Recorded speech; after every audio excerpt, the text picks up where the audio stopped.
नमस्कार, good afternoon. CNBC आवाज Motilal Oswal studios में आप सबका स्वागत है।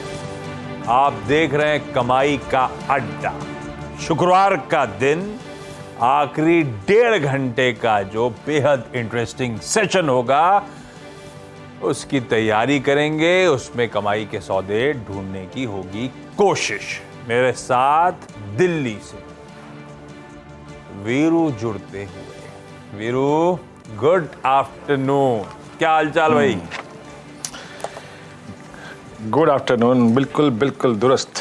और अच्छा गया अब तक शुक्रवार, चाहे इंडेक्स हो चाहे स्टॉक्स। यही उम्मीद करते हैं कि आखिरी के 1.5 घंटे शुक्रवार के बेहद खूबसूरत हैं। यही उम्मीद है आशीष?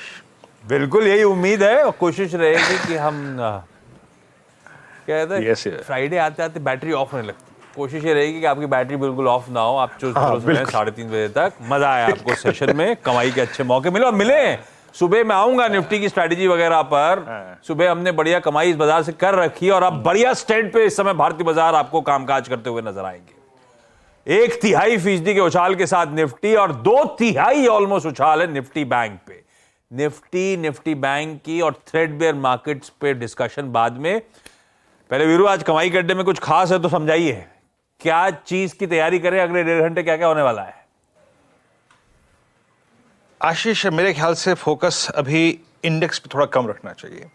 बहुत सारे non index stocks, just putting instance of look at Apollo hospitals. Ashish, बहुत सारे इंडेक्स से बाहर और मिड कैप के ऐसे कुछ स्टॉक्स हैं जो बहुत अच्छा कर रहे हैं। तो इंडेक्स में इंडल्ज थोड़ा सा कम होना है। इंडेक्स से बाहर यकीन मानिए थिंग्स काफी अच्छे खासे हैं। अब देखिए, हमारे पास एक बहुत क्लियर ट्रेंड नहीं है कि कौन बायर है, DIIs हैं या फिर FIIs हैं, लेकिन स्टॉक स्पेसिफिक ट्रेंड जो है वो ज्यादा क्लियर है, तो उसी पे फोकस करेंगे। मैंने थोड़ा सा हिंट देने की कोशिश करी। बिल्कुल ठीक है। ब्रेथ भी दिखा रही है कि किस तरह का बढ़िया इंडिविजुअल स्टॉक्स में मूव माहौल बना हुआ है। मैं मिस कर गया था। इस शो की शुरुआत दरअसल करनी थी इस वक्त की टॉप हेडलाइंस के साथ। अभी भी देरी नहीं हुई है। लाइए भाई स्क्रीन पे हेडलाइंस खींच के। बाजार में लौटा खरीदारी का जोश, नए शिखर पर पहुंचा मिड कैप इंडेक्स। निफ्टी भी निचले स्तरों से 70 पॉइंट सुधरा। निफ्टी बैंक में 250 पॉइंट से ज्यादा का उछाल।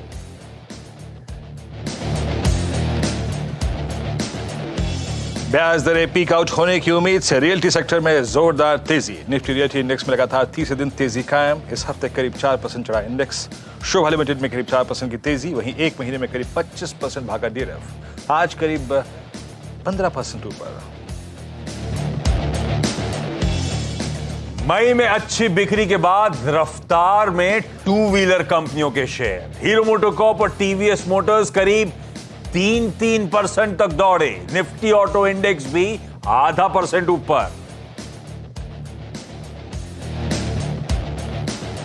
और जोमेटो में लगातार तेजी का तड़का कायम। शेयर करीब 5% उछला। कल मुंबई में HNI और दूसरे निवेशकों से कंपनी ने किया था रोड शो।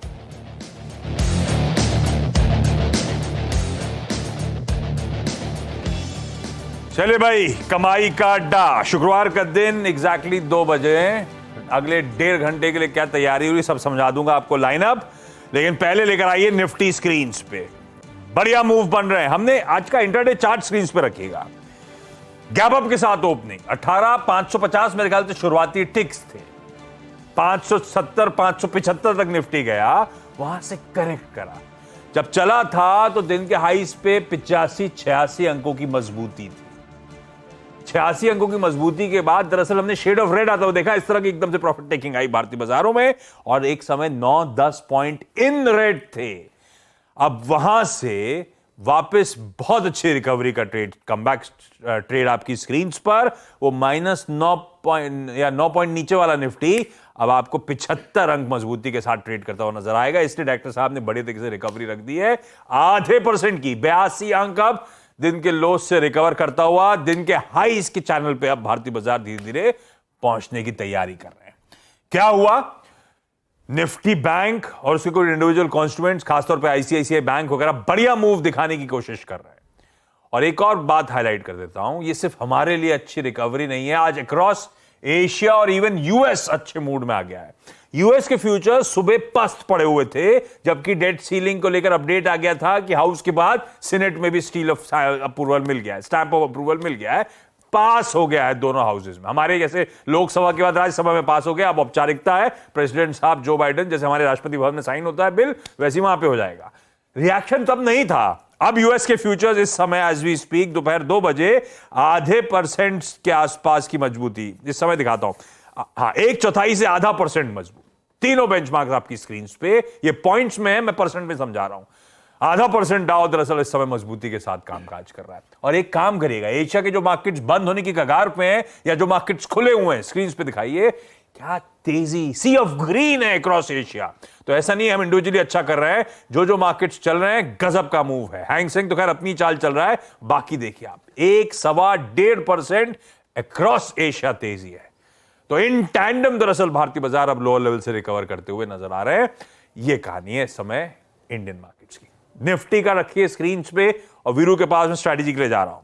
आज सुबह क्या मेंशन हुआ था निफ्टी को लेकर? सुबह 7 बजे, इनफैक्ट उस कमेंट्री को रिआइटरेट करता सुबह 8 बजे 18,538 और था 583 का जोन, पहला रेजिस्टेंस। वो 583 के उसी पॉकेट से शुरुआत में हम खुले गैप अप के साथ उसी चैनल के अपर थ्रेशोल्ड को हिट करते करते भारतीय बाजार पस पड़े। और ये सुबह कहा था कि जिस तरह की समीकरण बैठ रहे हैं, डेटा एटलीस्ट ओवरनाइट जो पकड़ा है, चाहे इंडेक्स हो, चाहे कैश हो, चाहे स्टॉक्स हो, एफआईएस की बिकवाली के जो आंकड़े आ रहे हैं उसको देखते हुए लग रहा है इन स्तरों के आसपास लॉन्ग से एग्जिट करें और चाहें तो शॉर्ट इनिशिएट करें। उन ऊपरी स्तरों पे खुलने के बाद वो मन बनाया होता तो बढ़िया ट्रेड दिन के दौरान गिरप में आया भी था। वीरू वो स्ट्रैटेजी सही रही। अब जो लोअर लेवल से बढ़िया रिकवरी का ट्रेड प्ले आउट हो रहा है, क्या लग रहा है उसको देख के पहले सिर्फ निफ्टी की चर्चा कर लेते हैं। निफ्टी में क्या रणनीति बनेगी या क्या लेवल्स, क्या की जोन्स हैं जो आप वॉच आउट कर रहे हो? बिल्कुल, देखिए आशीष, अभी तक का ये सेशन एक इनसाइड सेशन रहा है। इनसाइड सेशन यानी ना कल का हाई पार हुआ, ना कल का लो हमने वॉलेट किया। कल का हाई और लो मैटर करता है हमारे लिए, क्योंकि वो एक एक्सपायरी डे था और उसकी चैनल काफी बड़ी थी। मेरी सुबह क्लियरली अप्रोच ही थी, रेजिस्टेंस 1 लेके आइए, क्योंकि एफआईएस के इंडेक्स के सेल के आंकड़े थे, स्टॉक फ्यूचर्स के सेल के आंकड़े थे, कैश में वो बायर नहीं थे। मैंने क्लियरली कहा था 583,670 it's a zone to book your profits. अपने प्रॉफिट्स को बुक करिए और शॉर्ट करिए। क्यों? क्योंकि 64 लाख के आउटस्टैंडिंग ओआई के साथ ये सबसे बड़ा कॉल राइटर एक ग्रिप लेके बैठा था, और मैं ये बिलीव करता हूं कि यहां पे काफी सिवियर कॉल राइटिंग थी। और शॉर्ट कीजिएगा और बेस 1 को टारगेट रखिएगा, या फिर कमेंट्री में क्लियरली मेंशन था बेस 1 ±20 पॉइंट्स। अब वो 20 पॉइंट्स मैंने क्यों लिखे थे आशीष, समझा देता हूं। यहां पे मैं 20 पॉइंट्स मैंने इसलिए लिखे थे क्योंकि एग्जैक्टली, डायरेक्टर साहब इसे हटाइए, निफ्टी का चार्ट लेके आइए, क्योंकि एग्जैक्टली 441 यानी 18,441 प्लस और 20 पॉइंट्स में आशीष निफ्टी का 10 day exponential moving average rotate करता आज के इस सेशन के लिए। मैंने इसीलिए कहा था कि उस जोन में आके अपने शॉर्ट को कवर करके लॉन्ग के बारे में सोचिएगा। That will be a perfect zone to initiate long. हालांकि मैंने सुबह यह भी कहा कि अगर आपने शॉर्ट पे पैसा कमा लिया तो ठीक है, अब क्लोजिंग में बात करेंगे, और अगर आपने लॉन्ग किया तो याद रखिएगा ये जोन अभी का भी, और जब आप हेडलाइंस पढ़ रहे थे, मैं हेडलाइंस पढ़ रहा था, again this zone of I think 18,560, 570, 573 is the best zone to book your profits. अपने प्रॉफिट्स को कैश में कन्वर्ट करने का बहुत सही जोन है। क्यों, बताता हूं। अब लेके आइए वो 6 सेट्स कॉल्स और पुट्स के। आशीष, मैं फिर कह रहा हूं कि ये जोन, मतलब जो ऊपर का था 60, 65, 70, 80, ये शॉर्ट जाने के लिए एक परफेक्ट जोन है। लेके आइए वो 6 कॉल्स और पुट्स। आप देखेंगे अभी भी वो आशीष, वो सुबह क्या था, 65 लाख आउटस्टैंडिंग वाई था कल, और आज वो आउटस्टैंडिंग वाई 1.19 CR, एंड दैट्स ह्यूज। मतलब एक सेशन में इतना बड़ा अगर आप देखें एडिशन, तो आशीष यकीन मानिए वो अभी भी 18,600, 617, 583 एक स्ट्रॉन्ग सप्लाई जोन के तौर पे काम करेगा। और अगर एक बहुत एग्रेसिव ट्रेडर हैं आप, तो वो शॉर्ट का एक परफेक्ट जोन है। और अगेन कवर कहां करेंगे, आपकी स्क्रीन पे 18,500 की पुट सब्सटेंशियल ओआई होल्ड करती है अभी इंट्राडे बेसिस पे आशीष।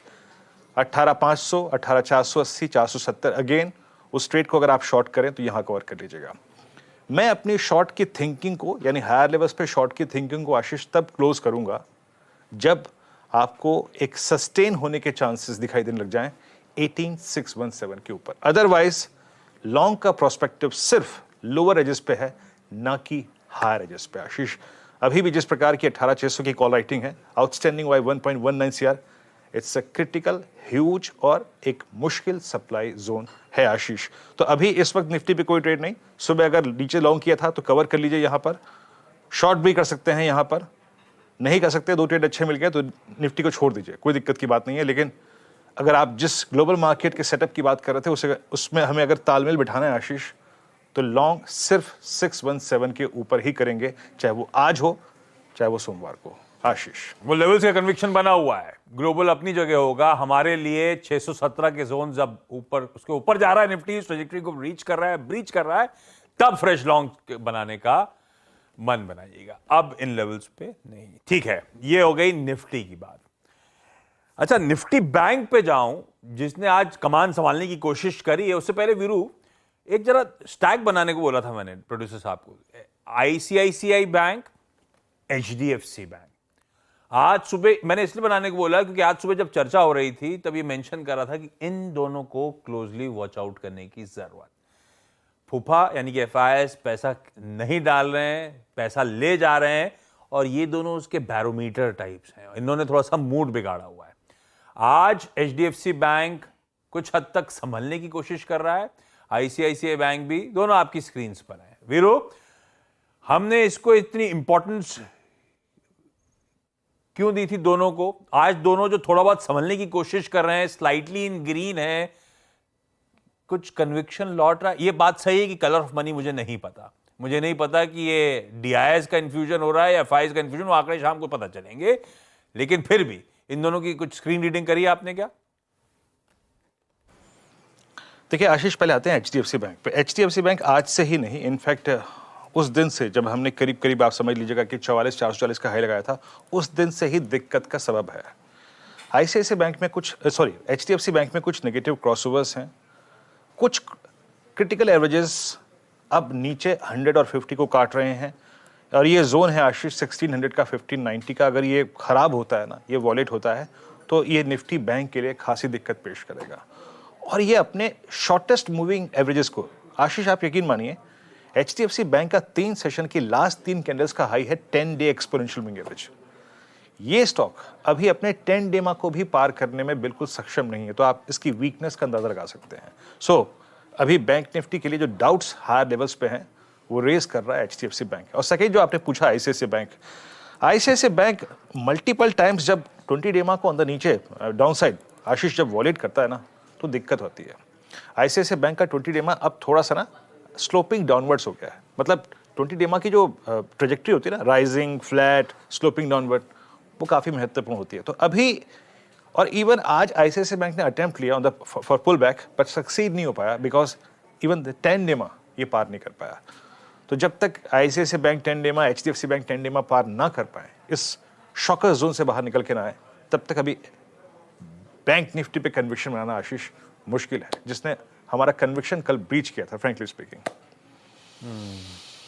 कन्विक्शन ब्रीच करा था जब वो, आपको याद होगा, आखिरी के आधे घंटे एक्सपायरी के दिन तगड़ी प्रेशर, तगड़ी गिरावट देखने को मिली थी।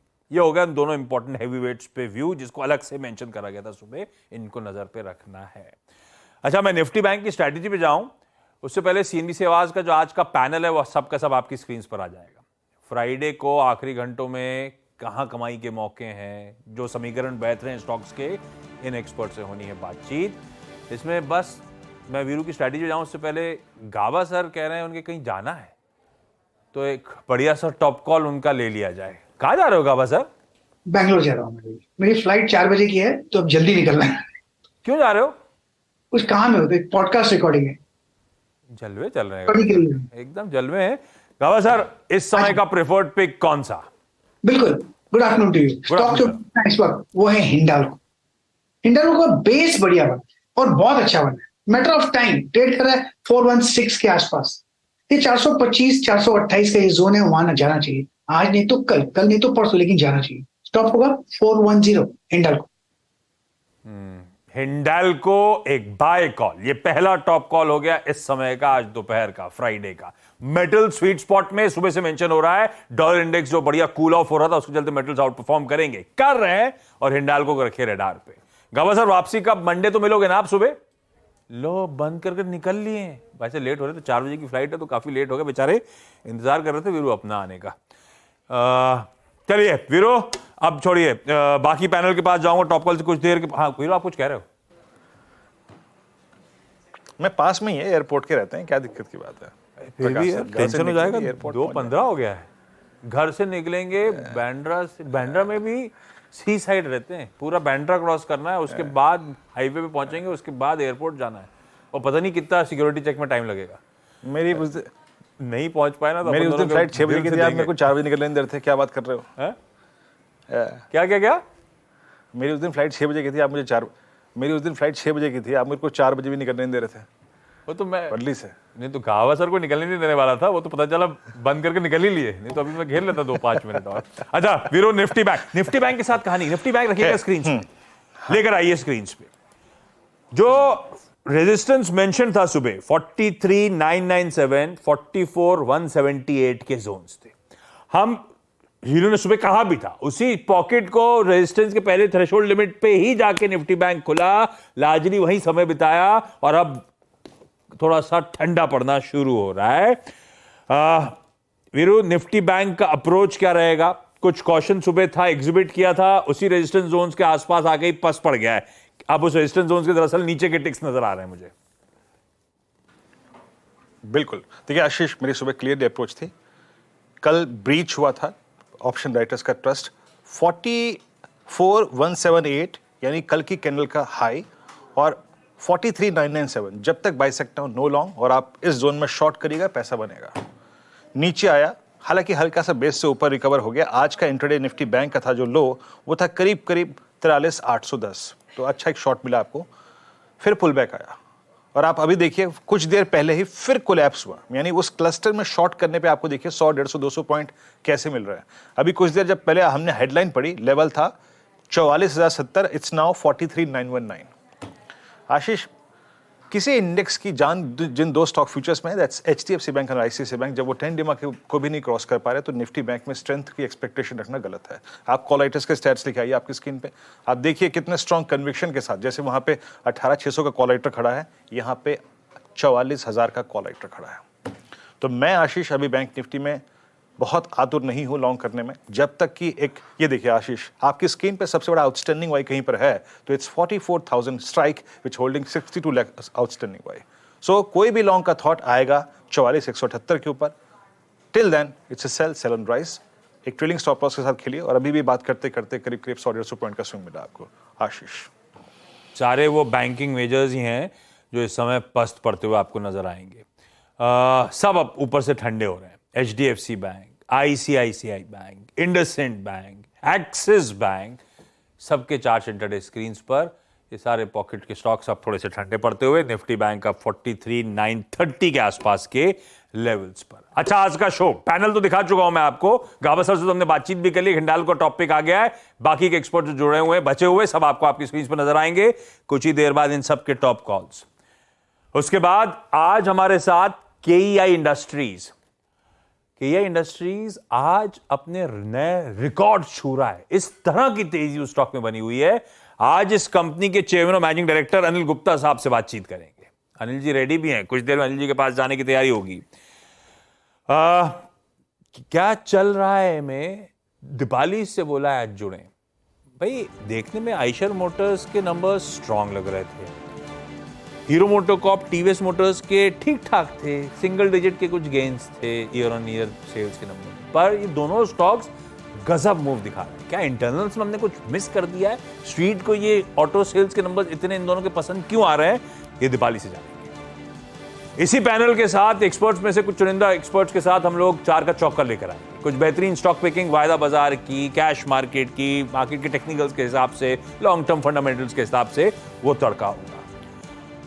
आगे सुमित जुड़ेंगे हमारे साथ, और सुमित के साथ चर्चा होनी है। ये देखिए आपकी स्क्रीन पे, आप लोग भूल गए होंगे शायद, 15 साल पहले इसी दिन ये बर्थडे कह लीजिए JLR की सवारी करी थी टाटा मोटर्स ने, एक्वायर करा था 9,000 करोड़ रुपए का।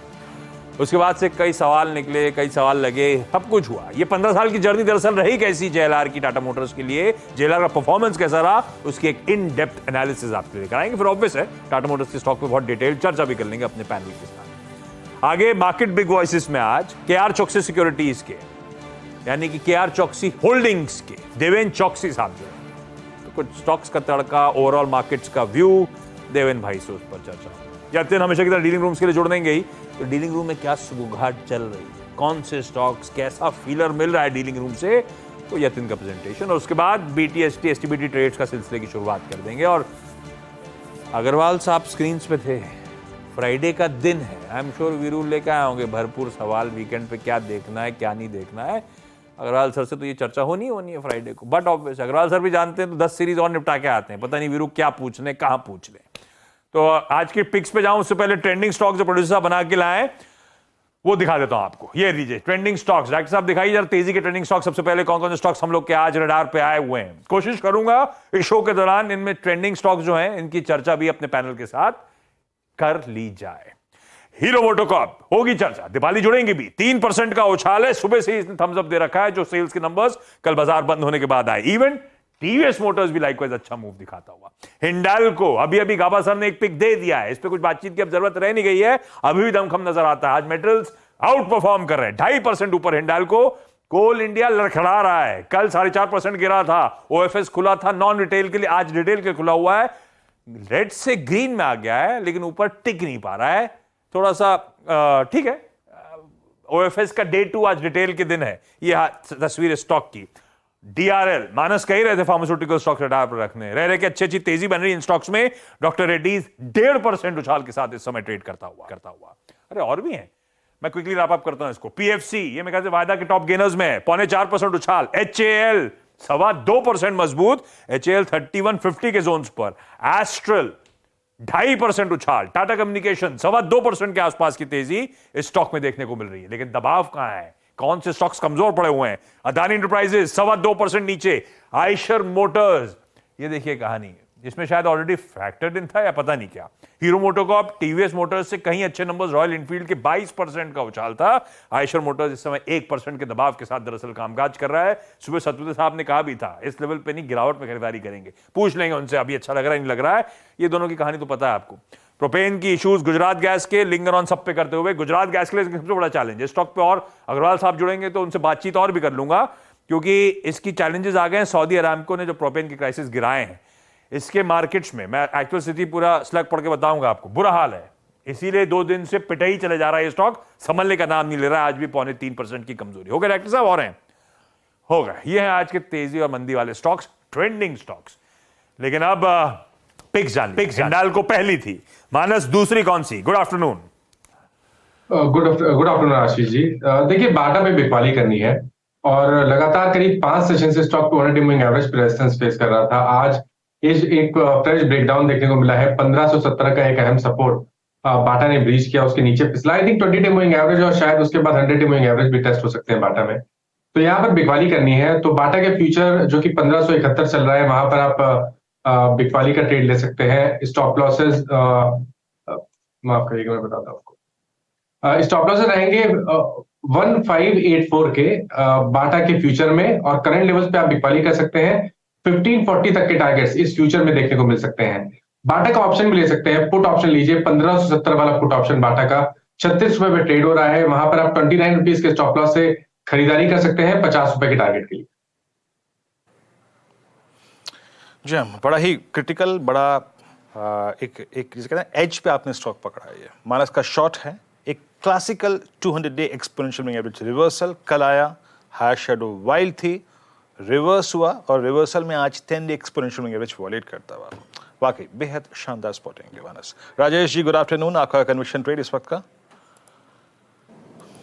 वीरेन, डॉक्टर रेड्डीज किसी ने दिया नहीं है ना?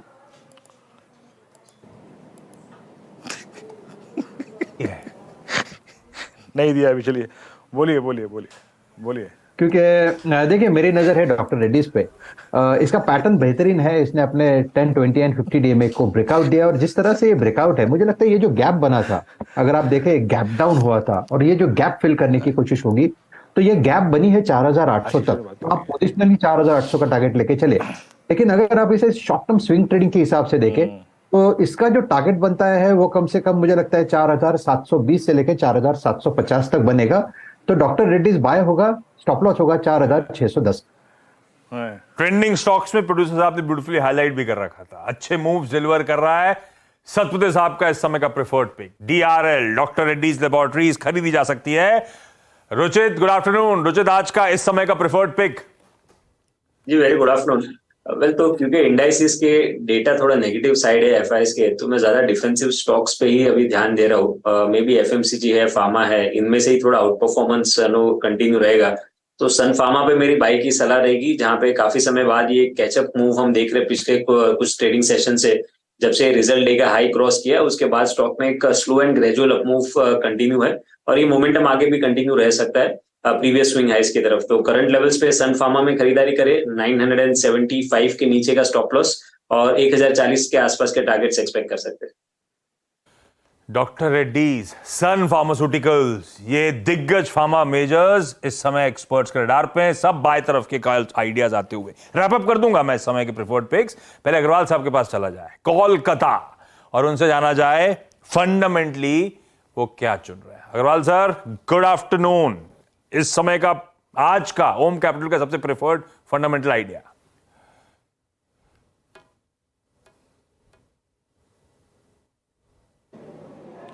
गुड आफ्टरनून आशीष जी, वीरेंद्र जी, बाकी भी जो पैनल में मित्रगण है, सबको नमस्कार।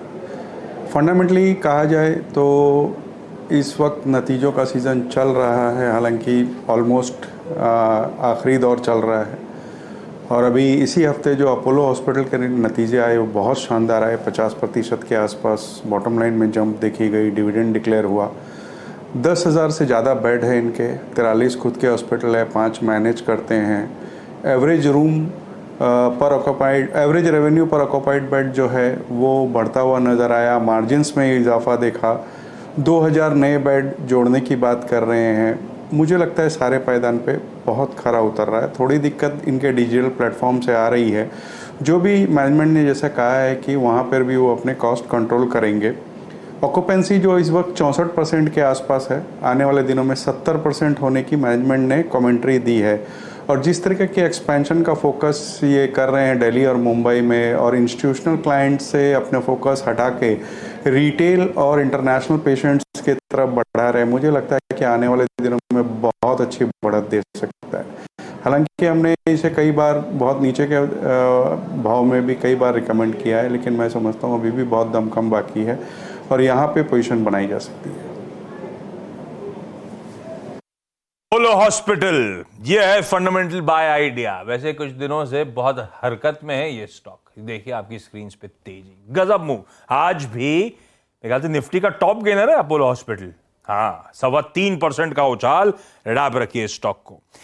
हिंडाल्को, डॉक्टर रेड्डी, सन फार्मा बाय आइडियाज। बाटा एक सेल आइडिया है, चाहे तो 1570 का पुट भी खरीदा जा सकता है बाटा का। और फंडामेंटली कुछ पिक करना है, अच्छी कंपनी लंबी अवधि के लिए, तो दिग्गज हॉस्पिटल स्पेस का काउंटर अपोलो हॉस्पिटल एक बेहतरीन बाय आइडिया।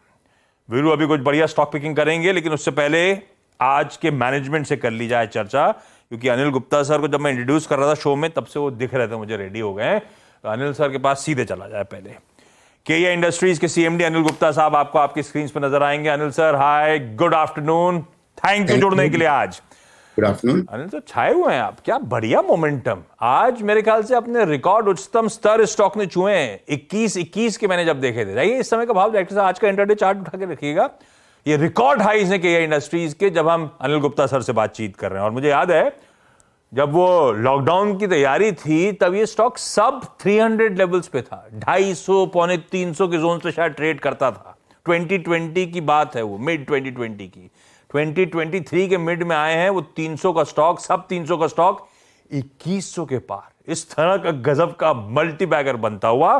खैर, नंबर्स पे भी गुप्ता सर से शायद मेरे साथ बातचीत नहीं हुई थी, और नंबर्स स्क्रीन पर आएंगे। बढ़िया रहे थे क्वार्टर 4 के नंबर्स, आय में 9%, इबिटा में 18% का उछाल, मार्जिन एक्सपैंड होकर 10.4% पे पहुंचे थे। गुप्ता सर, FY23 स्ट्रॉन्ग और बढ़िया नोट पर उस फाइनेंशियल ईयर का कल्मिनेशन, ये मदद कहां से मिल रही है? ये एक्चुअली डिमांड एनवायरनमेंट बहुत रोबस्ट है या ऐसा हो रहा है कि आप लोगों की लागत रिड्यूस हो रही है, मार्जिन एक्सपैंड हो रहे हैं, तो प्रॉफिटेबिलिटी बहुत ज्यादा एनहांस होती हुई नजर आ रही है? दरअसल मूड मॉल सेट कैसे हो रहा है? बहुत अच्छा एनवायरनमेंट है डिमांड का।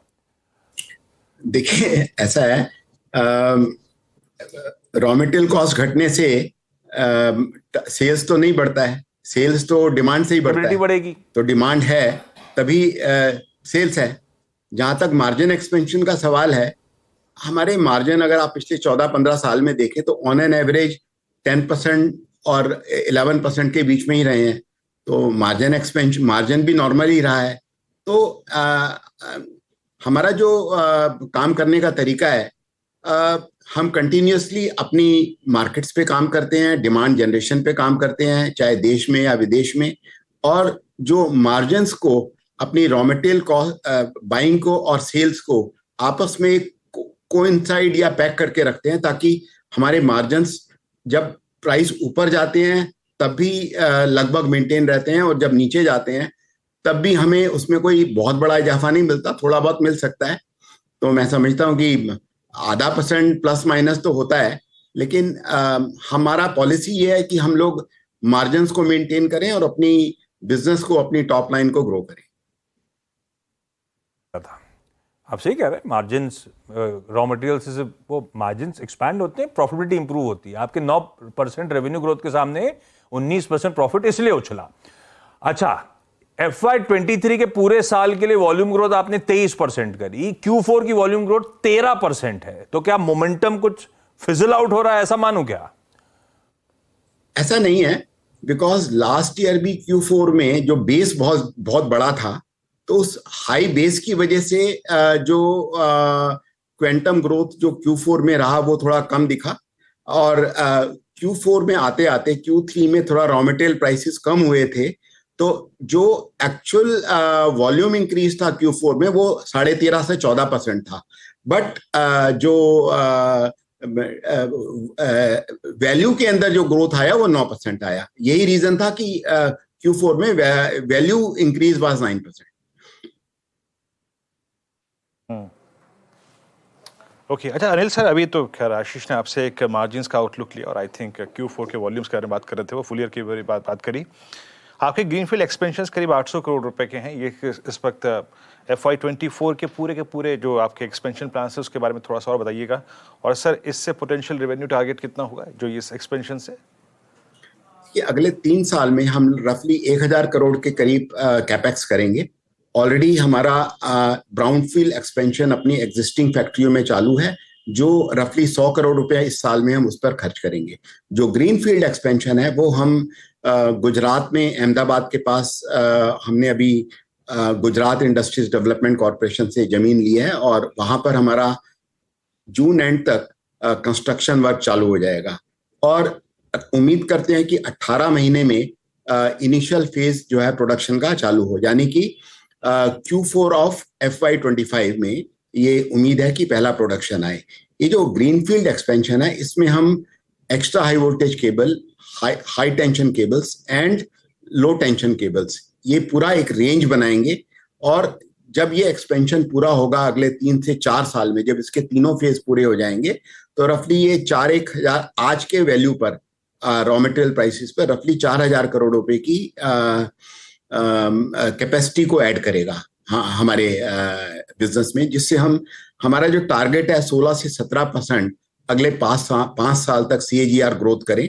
तो ये हमारा टारगेट है, और हम समझते हैं कि हम अपनी जो प्रोडक्शन कैपेसिटी को उसी हिसाब से हर साल बढ़ाते जा रहे हैं। ठीक है। अच्छा, डिमांड जो अच्छी बन रही, मैं वापस आऊंगा, वीरू ने जो सवाल उठाया था वो केपेक्स रिलेटेड था, आपको तो खैर लैंड भी अलॉट हुई थी। अच्छा, फिर क्योंकि केपेक्स रिलेटेड बात हुई, मेरे ख्याल से आपने गाइडेंस को आपने एनहांस करा है, 16 से 17% ग्रोथ की बात FY24 के लिए। इसमें क्या कोई एडिशनल केपेक्स कमीशन होने वाला, उसको इंक्लूड करके हम बात कर रहे हैं क्या? क्योंकि Q4 के एंड में तो रेवेन्यू मोमेंटम 9% के आसपास था, हम 16 से 17% क्लॉक करने की बात करें अगले फाइनेंशियल ईयर पे, उसमें क्या कुछ ग्रीनफील्ड या ब्राउनफील्ड केपेक्स इंक्लूडेड है क्या सर? ब्राउनफील्ड एक्सपेंशन इंक्लूडेड है, क्योंकि हमारे सभी फैक्ट्रियों में इस टाइम ब्राउनफील्ड एक्सपेंशन चल रहे हैं और हर क्वार्टर में नई कैपेसिटीज कमीशन हो रही हैं एग्जिस्टिंग फैक्ट्रियों में। तो ये हर क्वार्टर में होती रहेंगी और हमें ये एडिशनल सेल्स देती रहेंगी। जहां तक रेवेन्यू ग्रोथ का सवाल है, देखिए क्वार्टर टू क्वार्टर थोड़ा बहुत वेरिएशन आ सकता है। ऐसा नहीं है कि अब मैं 16% ग्रोथ की बात पूरे फाइनेंशियल ईयर में 12 महीने में कर रहा हूं, तो हो सकता है कि एक दो क्वार्टर में बहुत कुछ कम हो और बाकी दो क्वार्टर में बहुत ज्यादा हो। तो ये कोई सीक्वेंशियल नहीं है। हालांकि रिटेल में मैंने देखा है कि हमारा जो सीक्वेंशियल ग्रोथ है वो अच्छा रहा है, बट रिटेल भी कभी कभी जो है फ्लक्चुएट करता है, और इस साल भी हमारा जो फोकस है वो एक्सपोर्ट बढ़ाने पर है और रिटेल को एक्सपेंशन करने पर है। थैंक यू सो मच, बढ़िया रहा आपका परफॉर्मेंस, बढ़िया है स्टॉक की चाल।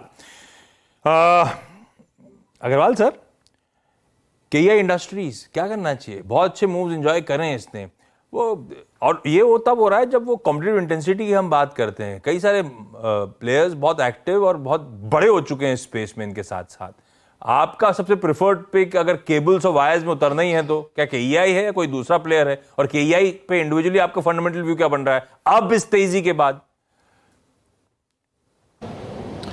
देखिए, इस तेजी के बाद मेरा ये कहना है कि जिनके पास है वो होल्ड कर सकते हैं। आगे आने वाले दिनों में बहुत अच्छे प्रोस्पेक्ट्स नज़र आ रहे हैं, न केवल केआई के बल्कि जो दूसरे प्लेयर्स हैं उनके भी, पूरे इंडस्ट्री के। खास करके इस बात के मद्देनज़र कि रियल स्टेट में हम लोग जिस तरीके की मूवमेंट देख रहे हैं, उसके बाद ये पूरा सेक्टर अच्छा लगने लगा है। पहले भी हमने कई बार पॉलीकैब रिकमेंड किया हुआ है। पॉलीकैब इस वक्त भी हम अपनी प्रेफर्ड पिक में रख रहे हैं। केईआई में कोई गिरावट आती है तो वहाँ खरीदारी की सलाह रहेगी। पॉलीकैब बहुत रडार पर रहता है सबके आजकल, बड़ा सभी स्टॉक्स बहुत बढ़िया कर रहे हैं।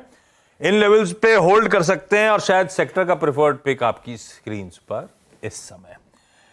इंडेक्स सारा मोमेंटम फिजल आउट होता हुआ, लाइए निफ्टी इंट्राडे स्क्रीन पे 18,500 के आसपास के लेवल्स। लास्ट चेक लेने के बाद से देखिए 2 बजे वो बातचीत हुई थी और तब से कैसा पस्त पड़ना वीरू शुरू हुआ है। निफ्टी बैंक ने भी अब ऑलमोस्ट सारे गेन्स वाइप आउट करने की तैयारी कर रहा है, महज 70-75 अंक इस समय ऊपर। बट स्टिल इंडाइसेस अभी इनसाइड बार में है। हाँ, मतलब कल का हाई आज का लो। लेकिन मैं बताऊं आशीष, आज 2-3 अच्छे स्विंग मिल गए। 2 बजे हमारी बात हुई थी, निफ्टी था करीब 18,570 पे, निफ्टी बैंक था करीब 4440 पे। अगर अच्छे ट्रेड मिल गए हैं, short trade, close the trade close करिए। अब मंडे को दोबारा बात करेंगे, क्योंकि अभी भी ये इनसाइड बार है आशीष। तो इसलिए कह रहा हूं, इंडेक्स का ट्रेड अगर 2 शॉर्ट स्विंग मिल गए, 1 लॉन्ग स्विंग मिल गया, या फिर 2 शॉर्ट स्विंग मिले, आप क्लोज कर लीजिए। अब मंडे को बात करेंगे, जब थोड़ा सा हमें डायरेक्शन का पता चल जाए, सेंस लग जाए, इंस्टीट्यूशनल अप्रोच का सेंस मिल जाए। लेकिन आशीष आप देखिए, HDFC बैंक और ICICI बैंक दोनों स्टॉक्स इस वक्त यही पेन जनरेट कर रहे हैं, जो कि अल्टीमेट एक रिफ्लेक्शन है कि एफआईआईज क्या कर रहे हैं। आशीष देखिए इन दोनों स्टॉक्स को डे लो की ट्रैजेक्टरी में। एग्जैक्टली 2 बजे बात हुई हमारी इस पे। हाँ, देखिए 10 डे मासिक कोलैप्स। ICICI बैंक 3/4% ऊपर था, HDFC बैंक 1/3 मजबूत था, सब कोलैप्स कर गया है। ये देखिए अभी, और इसीलिए अलग से निफ्टी बैंक के अलावा इन दोनों से पहले बातचीत करी थी। ये आज गो टू स्टॉक्स थे, इन पे पैनी नजर रखनी थी। और देखिए ये दोनों ही ठंडे पड़ रहे हैं इंडिविजुअली, और इसीलिए मार्केट्स कहां आके कहां खड़े हो गए। अच्छा वीरू, अभी कुछ बढ़िया से स्टॉक मार्किंग करेंगे, उससे पहले एक काम करता हूं, मैं एक्सपर्ट्स के थोड़ा टाइम देने के लिए 4 का चौका का टीजर रख देता हूं स्क्रीन पे, ताकि एक्सपर्ट्स अपनी पिक्स ढूंढते रहे, वीरू अपनी स्टॉक पिकिंग करें। उसके बाद हम लोग क्या चल रही है पे जाएंगे। 4 का चौका आज का मानस के पास जाएंगे सस्ता ऑप्शन के लिए। मानस एक बढ़िया सस्ता ऑप्शन ट्रेड, आपने एक मेरे ख्याल से बाटा का तो ऑप्शन दे ही दिया है, एक आज सस्ता ऑप्शन और ढूंढ के रखिए। FNO सुपरस्टार के लिए राजेश सतपुते साहब, पुणे आऊंगा आपके पास, एक बढ़िया सा वायदा बाजार का पिक रेडी रखिएगा। चार्ट का चमत्कार, समीत चौहान जुड़ने वाले हैं क्या? समीत चौहान जुड़ेंगे एंजल 1 से, तो समीत से जानेंगे आज का। जुड़ गए हो तो बता दीजिए, नहीं जुड़े तो पीछे से बता दीजिएगा, उनको तैयारी करनी है चार्ट का चमत्कार की। और मिड कैप फंडा के लिए तो राजेश अग्रवाल सर हैं ही स्क्रीन पे। उनसे चर्चा होती रहेगी। इस बीच डायरेक्टर साहब नीलेश साहब जुड़ गए हैं क्या? नीलेश जैन जी जुड़ते हुए। नीलेश जी, एक बढ़िया से पिक के साथ शुरुआत करते हैं आपके इंटरेक्शन की। क्या रडार पे इस समय? Very good afternoon to you. देखिए, फार्मा स्पेस थोड़ा सा बेटर प्लेस नजर आ रहा है। एक स्ट्रॉन्ग पुल बैक यहाँ से एक्सपेक्ट करके चल रहे हैं। डॉक्टर रेड्डी ये एक पर्टिकुलर काउंटर है जहाँ पे लगातार दूसरे कंसेक्यूटिव सेशन हमें तेजी देखने को मिल रही है। उसके साथ साथ एक कंसोलिडेशन का ब्रेकआउट भी हमें यहाँ पे आता हुआ नजर आ रहा है। काफी अच्छी साइड में, लॉन्ग साइड में बिल्डअप भी हो रहे हैं। तो 4600 के आसपास स्पॉट में ट्रेड हो रहा है। 4680, 4700 तक के इमीडिएट टारगेट होंगे। 4560 का यहाँ पे स्टॉप लॉस रखना होगा। तो 4560 के स्टॉप लॉस से डॉक्टर रेड्डी में खरीदारी करने की सलाह होगी 4700 के टारगेट्स के लिए। नीलेश, आप जब आते हो तो 2 स्टॉक ढूंढ के लाते हो, एक ही लाते हो पिक के लिए? देखिए, अमूमन 2 स्टॉक ढूंढ के लाते हैं, क्योंकि अगर कोई स्टॉक ऑलरेडी कवर हो जाता है तो बैकअप के लिए एक स्टॉक तैयार रहता है। तो बैकअप की तैयारी कर लो, क्योंकि ये पिक गया है। सतपुते साहब ने डॉक्टर रेड्डी पे दाव लगा रखा है। नीलेश जी, दूसरा स्टॉक कौन सा है आपका? दूसरा स्टॉक देखिए ऑटो स्पेस में से है, वो है Mahindra and Mahindra. Hero MotoCorp में काफी अच्छा एक्शन हम देख चुके हैं। अब उसी प्रकार की तैयारी हो रही है महिंद्रा एंड महिंद्रा में। निचले स्तरों से एक high top and high bottom formation form हो रहा है, और यहाँ पर ऊपरी स्तरों पर अगर हम जगह की बात करें तो टारगेट निकल के आ रहे हैं 1360 के। 1335 के आसपास अभी काउंटर ट्रेड हो रहा है। 1320 का स्टॉप लॉस रखना होगा। 1360, 1380 तक की अपसाइड यहाँ पे देखने को मिल सकती है। जी हाँ, और दहशत एक दूसरे की इस कदर है आशीष कि इवन राजेश जी जब डॉक्टर रेड्डीज दे रहे थे तो पूछ रहे थे 4 बार, किसी ने दिया तो नहीं है, किसी ने दिया तो नहीं है, किसी ने दिया तो नहीं है। राजेश जी, इतना मत डरिए, इतना डरने की जरूरत नहीं है। सोमवार से पहले आपकी कॉल ले लिया करेंगे, ठीक है? ऐसे इतना डरने की जरूरत नहीं है। खैर, मेटल्स, निफ्टी मेटल इंडेक्स को लेके आइए प्लीज एक बार। इस वक्त आपके स्क्रीन पे अगर किसी इंडेक्स में शूट अप हुआ है तो इट्स निफ्टी मेटल इंडेक्स। हमने इस कार्यक्रम की शुरुआत की थी लगभग जब 2 बजे के आसपास। लेवल था 5909। 50 पॉइंट का एक पुल बैक आया और मेरे स्क्रीन पे सारा का सारा स्विंग जो है वो मेटल्स जनरेट कर। Look at Nifty metal index. Bring Tata steel, आपकी स्क्रीन पे टाटा स्टील लेके आइए, सेल लेके आइए। और मैं, याद रखिएगा, कोई बड़े लंबे प्रोस्पेक्टिव से नहीं, सिर्फ एक स्विंग प्रोस्पेक्टिव से बात करूंगा यहाँ पे। मानस, जरा टाटा स्टील को देखिएगा, सेल को देखिएगा। अगर एक स्विंग प्रोस्पेक्टिव से क्लोज को ट्रेड करना हो तो इन दोनों में से क्या प्रेफर करेंगे आप? इनफैक्ट अब टाटा स्टील अपने 100 EMA को स्ट्राइक करता हुआ और उसके ऊपर सस्टेन करता हुआ। मेटल्स में कोई ट्रेड? मानस? देखिए, टाटा स्टील और सेल दोनों ही स्टॉक एक रेंज में ट्रेड कर रहे हैं। एक टाइट रेंज बनी हुई है जिसमें ट्रेड कर रहे हैं। लोअर लेवल पे कभी कभी बाइंग इंटरेस्ट भी देखने को मिलता है, लेकिन मेरा समझना है कि जब तक टाटा स्टील 110 के ऊपर ना निकले तब तक यहाँ पर एग्रेसिव होकर खरीदारी नहीं करनी है। अगर मेटल में कोई चीज लेनी है तो वो हिंडाल्को है, जहां पर स्टॉक 20 to 50 मूविंग एवरेज के ऊपर ट्रेड करने लगा है। यहाँ पर अभी 430 रुपए के लेवल्स को टेस्ट करने का पोटेंशियल है। तो अगर मेटल में कहीं खरीदारी करनी है तो हिंडाल्को में करनी है। स्टॉप लॉसेस 414 के रहेंगे, 430 के टारगेट्स रहेंगे। ओके, हिंडाल्को आपको अच्छा लगता हुआ। इस वक्त हिंडाल्को, वेदांता, टाटा स्टील, सेल सब डे हाई की ट्रैजेक्टरी में आके ट्रेड कर रहे हैं। मेटल्स में एक स्विंग है, अदरवाइज बाजार में कोई बहुत दमखम है नहीं। याद रखिएगा, एमएनएम का जिक्र हुआ यहाँ पे। एक दो स्टॉक्स और जिक्र कर लेता हूँ। आज आरईसी ने 145 अपने करियर का जो बेस्ट क्लस्टर था उसमें एंटर हो गया। ये बेस्ट क्लस्टर मैं इसलिए कह रहा हूँ क्योंकि बिटवीन आई थिंक अप्रैल 2017 और मेरे ख्याल से जून अप्रैल के बीच में ये स्टॉक इसी जोन में था। एक मल्टी ईयर या फिर आप कह सकते हैं 3-6 लगभग 6 साल की हाईएस्ट क्लस्टर में ये ट्रेड करता हुआ ये हो गया। एक बार पीएफसी भी रखिएगा क्योंकि ये दोनों अगर आप देखें हिस्टोरिकली एक ही कॉम्बिनेशन में चलते हैं। पीएफसी, डॉक्टर साहब कोई पैनल में ये ट्रेड गया तो नहीं ना अभी? 190 पे आके ट्रेड करता हुआ। आपकी राय क्या कहती है राजेश जी? पीएफसी, आरईसी दोनों में से किसी का कोई ऑप्शन या फिर फ्यूचर्स पकड़ना हो तो क्या प्रेफर करेंगे आप? चलते हैं, लेकिन अगर आप चार्टिकली देखें तो मुझे लगता है पीएफसी में एक फ्रेश ब्रेकआउट आया है।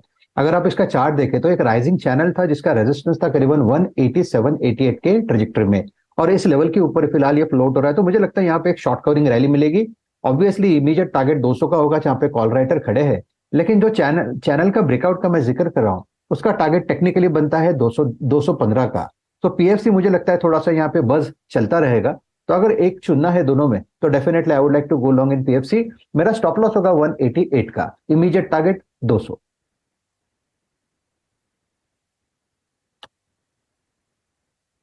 आरईसी का कॉम्बिनेशन अच्छा करता हुआ, दोनों ही स्टॉक्स डे हाई पर और मल्टी ईयर हाई पे ट्रेड करते हुए। जेएसपीएल डे हाई पे आके ट्रेड कर रहा है।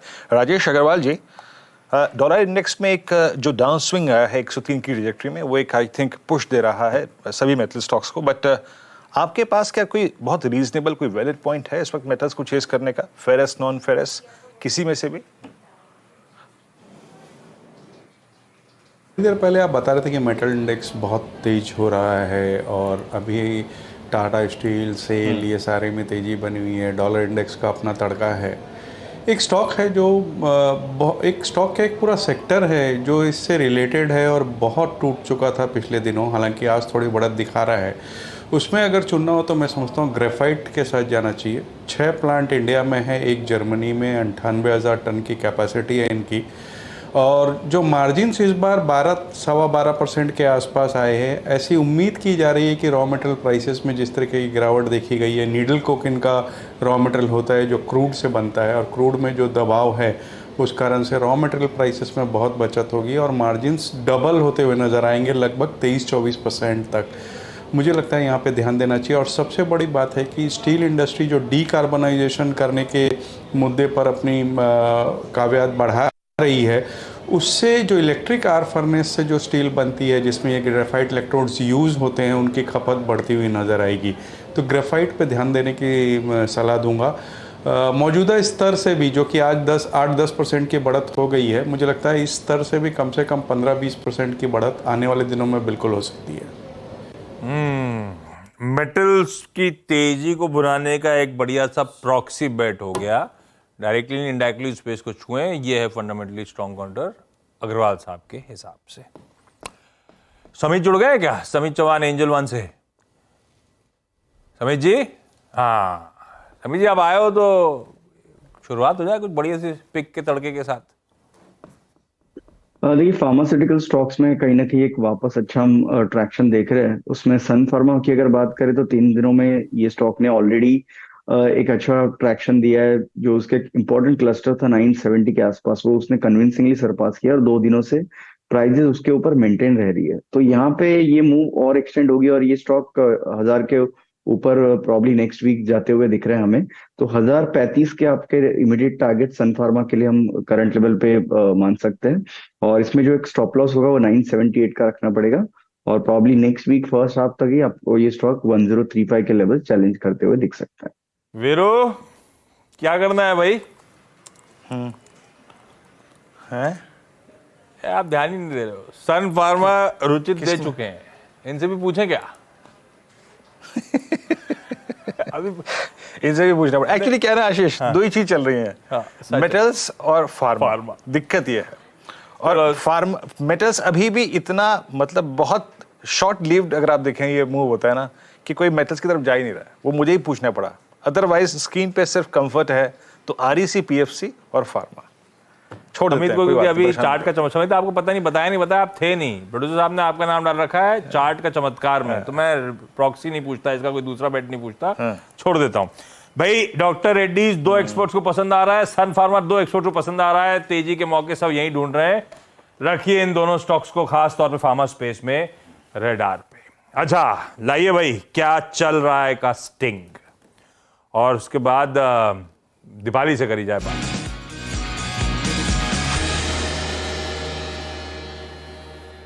दरअसल बिक्री आंकड़ों के बाद 2 व्हीलर ऑटो शेयरों की रफ्तार बढ़ी है। कल आधे आ चुके थे, बाकी आधे बाजार बंद होने के बाद आए। उन पर रिएक्शन काफी स्ट्रांग है। इलेक्ट्रिक 2 व्हीलर स्पेस में तो खासा एक्शन है। अब वो दीपाली से रिक्वेस्ट करी थी, समझाएं जब आप ऑटो इतना क्लोजली ट्रैक करती हैं तो ऐसा क्या उन नंबर्स में पसंद आ रहा है स्ट्रीट को, या क्या हुआ है जो इस तरह का तगड़ा एक्शन इन तमाम ऑटो स्टॉक्स में, खास तौर पे किसी हीरो मोटोकॉर्प, किसी टीवीएस मोटर्स में बनता हुआ नजर आ रहा है। दिखाइए दीपाली को बगल वाली स्क्रीन पर अगर हैं तो।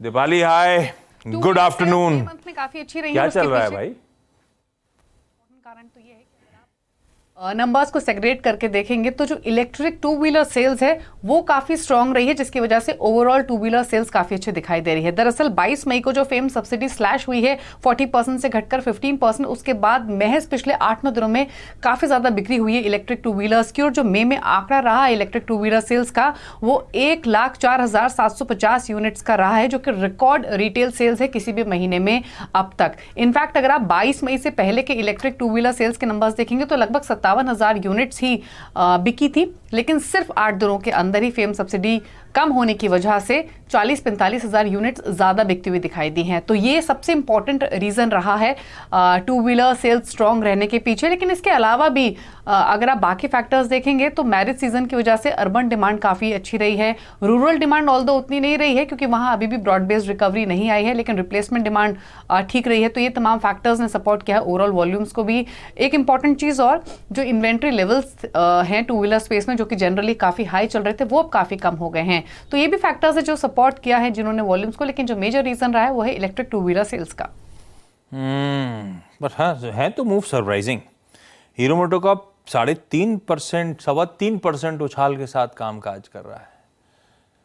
ईवी 1 लाख यूनिट है इस बार की टोटल सेल्स इंडस्ट्री वाइड। अब उसमें सबके अपने अपने शेयर हैं, लिस्टेड नॉन लिस्टेड स्पेस के। हाँ ये बात सही है कि रिकॉर्ड हाई नंबर्स थे क्योंकि फेम 2 का इशू था। सारी ईवीज जो हैं बहुत महंगी हो गई हैं, two wheelers, Motors and bikes, mopeds and bikes, scooters and bikes, वो ठीक है। पर आज रिएक्शन शार्प है। हीरो मोटोकॉर्प का चार्ट चेक ले लिया जाए। मानस जरा हीरो मोटोकॉर्प देखिएगा। मोटोकॉर्प में ऑलरेडी एक बढ़िया मूव देखने को मिला था और जो कल का सेशन था स्टॉक ने एक ब्रेकआउट दिया था जिसके टारगेट करीब 29 के आते थे जो ऑलरेडी आज अचीव हो चुके हैं। लेकिन फिर भी चार्ट्स पे कहीं पर भी कोई भी वीकनेस नहीं है, इसलिए मेरा समझना ये है कि अगर किसी के पास लॉन्ग पोजीशन है तो 28-24 के स्टॉप लॉस से आप अभी भी बने रह सकते हैं। जो नेक्स्ट टारगेट आपको सेट करने हैं वो करीब 3025 के रहेंगे। तो हीरो मोटोकॉर्प पे बने रहिए 28-20 के स्टॉप लॉस के साथ। Hero MotoCorp 2890। आज बजाज ऑटो बहुत स्ट्रांग ओपन होने के बाद ऑल टाइम है, हल्का सा बैकफुट पे आया बट स्पेस काफी स्ट्रांग है। हीरो मोटोकॉर्प का तो पिछला मतलब आप समझ लीजिएगा कि 2 महीने का जो मूव है वो गजब रहा। आपकी स्क्रीन पर चार्ट आएंगे। बजाज ऑटो एक बहुत strong all time high trajectory की ओपनिंग के बाद हल्का सा बैकफुट पे आया। चार का चौका ये चार्ट रेट शुरू करते हैं। आइए शुरुआत करते हैं सस्ता ऑप्शन से और इस क्रम में आज पहला ट्रेड आएगा मानस जायसवाल जी का सस्ता ऑप्शन। मानस जी क्या पिक कर रहे हैं आप? देखिए फार्मा क्षेत्र पे ही नजर है और इप्का लैब पे खरीदारी करेंगे। इप्का लैब के 720 के कॉल ऑप्शन में खरीदारी करने की राय रहेगी। 720 का कॉल ऑप्शन इप्का लैब का 20 रुपए के आसपास ट्रेड हो रहा है। 14 रुपए 90 पैसे, 14 रुपीज 90 पैसे के स्टॉप लॉस से इस ऑप्शन में आपको खरीदारी करनी है। 30 रुपए के टारगेट यहां पर पॉसिबल है। ओके, इप्का लैब का 720 का call option, pharma again pharma फिर फार्मा ट्रेड है। इप्का लैब का 720 का कॉल ऑप्शन। राजेश सतपुते जी आपका trade F superstar. Virendra ji देखिए मुझे लगता है यहाँ पे स्ट्रेंथ जो है वो टाइटन में है और टाइटन में ये जो स्ट्रेंथ पिछले हम देख रहे हैं कई दिनों से बनी है और आज अगर आप देखें तो अपने हाईएस्ट लेवल पे ये खड़ा है। तो मेरे हिसाब से यहाँ पे एक अच्छी शॉर्ट कवरिंग मिलनी चाहिए। 2920 ये मेरा टारगेट है, 2900 से लेके 2920। तो यहाँ पे बाय करना है विद स्टॉप लॉस ऑफ 2840। तो it's a buy in Titan. Titan खरीदारी करने का मन, क्या तेजी बनी है स्टॉक में। रडार पर रखिए भाई, आज फिर सतवें साहब को लग रहा है और उछाल की तैयारी कर रहा है स्टॉक। चार्ट का चमत्कार दिखाइए समीत को स्क्रीन पे। समीत जी कौन सा स्टॉक चुना आपने? देखिए हेल्थ केयर स्पेस से ही है अपोलो हॉस्पिटल्स, क्योंकि ये स्टॉक ने लगभग उसके 1.5 साल का जो कंजेशन फेज है वहां से उसने ब्रेकआउट दिया है। क्लासिकल एक असेंडिंग ट्रायंगल ब्रेकआउट हमें डेली टाइम फ्रेम पे दिख रहा है और इम्पोर्टेंटली लास्ट 3-4 दिनों की जो रैली आई है वो वॉल्यूम्स से बैक रैली है। तो इसलिए हमें लगता है कि ये मूव और एक्सटेंड होगी और प्रॉब्ली ये जो रैली अभी अनफोल्ड हो सकती है यहाँ से ये 5000 के पार ये स्टॉक जा सकता है। तो नेक्स्ट वीक के लिए एप्ट कैंडिडेट है। आप इसका टारगेट लगभग 5250 का हम पोजिशनल टारगेट पकड़ सकते हैं और इसमें जो स्टॉप लॉस होगा वो 4820 का रहेगा। भाई स्टॉक पिकर्स का बाजार है और दिक्कत ये बहुत ही सबकी नजरें बहुत ही चुनिंदा स्टॉक्स पे बनी हुई हैं, इसीलिए हम देख रहे हैं कई लोग रिपीटेडली स्टॉक्स को रिआइटरेट कर रहे हैं। और अपोलो हॉस्पिटल्स वैसे आज हमारा फंडामेंटल पिक भी था टॉप कॉल्स के तौर पे और पसंद समीत को भी आ रहा है। चार्ट का चमत्कार में 5250 के लक्ष्य, अच्छे खासे लक्ष्य इस स्टॉक में हासिल होते हुए नजर आएंगे। अग्रवाल साहब ने वो दिया था अपोलो हॉस्पिटल शुरुआत में, लेकिन अपोलो के अलावा अग्रवाल सर अब मिड कैप फंडा कौन सा? आशीष जी ऑटो इंसिलरी, आशीष जी एक ऑटो इंसिलरी कंपनी है उसके साथ जाना चाहूँगा। अभी दीपाली भी डिस्कस कर रही थी, ऑटो के नंबर्स ठीक ठाक आए, डिमांड बढ़ती हुई नज़र आई। तालब्रस ऑटो, जो कि केटर करती है बजाज, वॉल्वो, आइशर, लीलैंड जैसी कंपनी को। नंबर्स अच्छे आए थे। चौथी तिमाही में अगर आप देखेंगे तो 18% रेवेन्यू जंप आया था, बॉटम लाइन में 34% की जंप थी। ऑर्डर बुक बहुत शानदार है, 1000 करोड़ के आसपास की है। फोकस अब पूरी तरीक़े से ईवी पे जा रहा है इनका। 200 करोड़ का एक्सपेंशन इन्होंने प्लान किया है, 11 मैन्युफैक्चरिंग फैसिलिटीज़ है। और सबसे अच्छी बात है, अगर वैल्यूएशन देखेंगे तो FY24 की जो अर्निंग्स है वो सिर्फ 10 टाइम पे ये ट्रेड कर रहा है। मुझे लगता है यहाँ से अच्छा अपसाइड हो सकता है। यहाँ पे अगर कोई 6 से 9 महीने की टाइम होराइजन हो तो बिल्कुल यहाँ पे खरीदारी करनी चाहिए। 6 से 9 महीने के टाइम होराइजन के लिए तालब्रोस ऑटोमोटिव पसंद आता है। खरीदारी करने के मौके ढूंढिए। मानस ने इप्का लैब्स चुना था, सस्ता ऑप्शन। 720 का कॉल खरीदना है, 1490 का स्टॉप है, 30 का लक्ष्य है, 20 पे खरीदा है, 22 के आसपास खड़ा हुआ है इस समय। सतपाल साहब ने एफएनओ सुपरस्टार में टाइटन पे दाल लगाया है। खरीदारी करने के मौके समीत कह रहे हैं अपोलो हॉस्पिटल्स पसंद आता है। चार्ट 52-50 तक के टारगेट्स। और अभी अभी तालब्रोस की चर्चा करी अग्रवाल साहब। मिड कैप फंडा के तौर पे अगले 6 से 9 महीने पे स्वीटली प्लेस्ड नजर आता है ये स्टॉक। वीरू और कुछ रडार पे आ रहा है?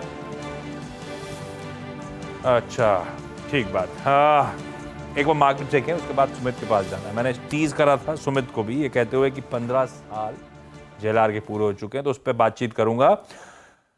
एक वो रह गया, महानगर गैस, गुजरात गैस, आईजीएल, ये तीनों सिटी गैस डिस्ट्रीब्यूटर्स जो हैं वायदा के टॉप लूजर्स हैं। 2.5 से 3.25% तीनों स्टॉक्स में दबाव। उसके बाद बायोकॉन, आज सुबह सीएनबी से सबसे पहले खबर दी थी क्या दिक्कत आ रही है इनकी। एक जो ड्रग लॉन्च, बायोसिमिलर लॉन्च करना है, उसमें कॉम्पिटिटर ने प्राइसेस 85% स्लैश कर दिए। तो इनकी लॉन्च से पहले बड़ा एग्रेसिव प्राइसिंग मार्केट हो गया है, दिक्कत वाला इनके लिए। वो दबाव में समय ट्रेड करता हुआ नजर आएगा आपको। वीरू ने कहा था पीएफसी आरईसी का सेटअप अच्छा लग रहा है। पीएफसी वायदा का टॉप गेनर 4.25% ऊपर मजबूत। हिंडाल्को अच्छा वो अपफ्रंट वो ट्रेड लिया, मानस ने भी रिआइट्रेट करा उस ट्रेड को। हिंडाल्को बढ़िया 3.5% अब इस समय में, ख्याल से जब बातचीत हुई थी तो 2% हिंडाल्को मजबूत था, अब 3.5% की मजबूती के साथ हिंडाल्को इस समय ट्रेड करता हुआ बढ़िया trade. Real estate stock radar पे रखिएगा। खैर सुबह से काफी पिक्स आ चुकी हैं। डीएलएफ, गोदरेज प्रॉपर्टीज, ये पूरा पैक जो है रियल एस्टेट स्टॉक्स का अच्छे इन टैंडम मूव कर रहा है, बहुत अच्छे मूव्स बनते हुए। लेकिन जेएलआर की सवारी के 15 साल पूरे हो गए। टाटा की इस वंडर कार का अब तक का सफर शानदार रहा है। कुछ दिलचस्प आंकड़ों के साथ सुमित अब जुड़ते हुए आपको आपकी स्क्रीन पे नजर आएंगे। 15 साल पूरे सुमित। सवाल हमेशा रहा कि सही खरीदारी करी, नहीं करी, क्या उस खरीदारी का टाइमिंग सही था, नहीं था। बाजार हमेशा दुविधा में रहा है जेएलआर को लेकर। लेकिन टाटा मोटर्स के लिए जेएलआर की खरीद से अब तक की ये जर्नी कैसी रही?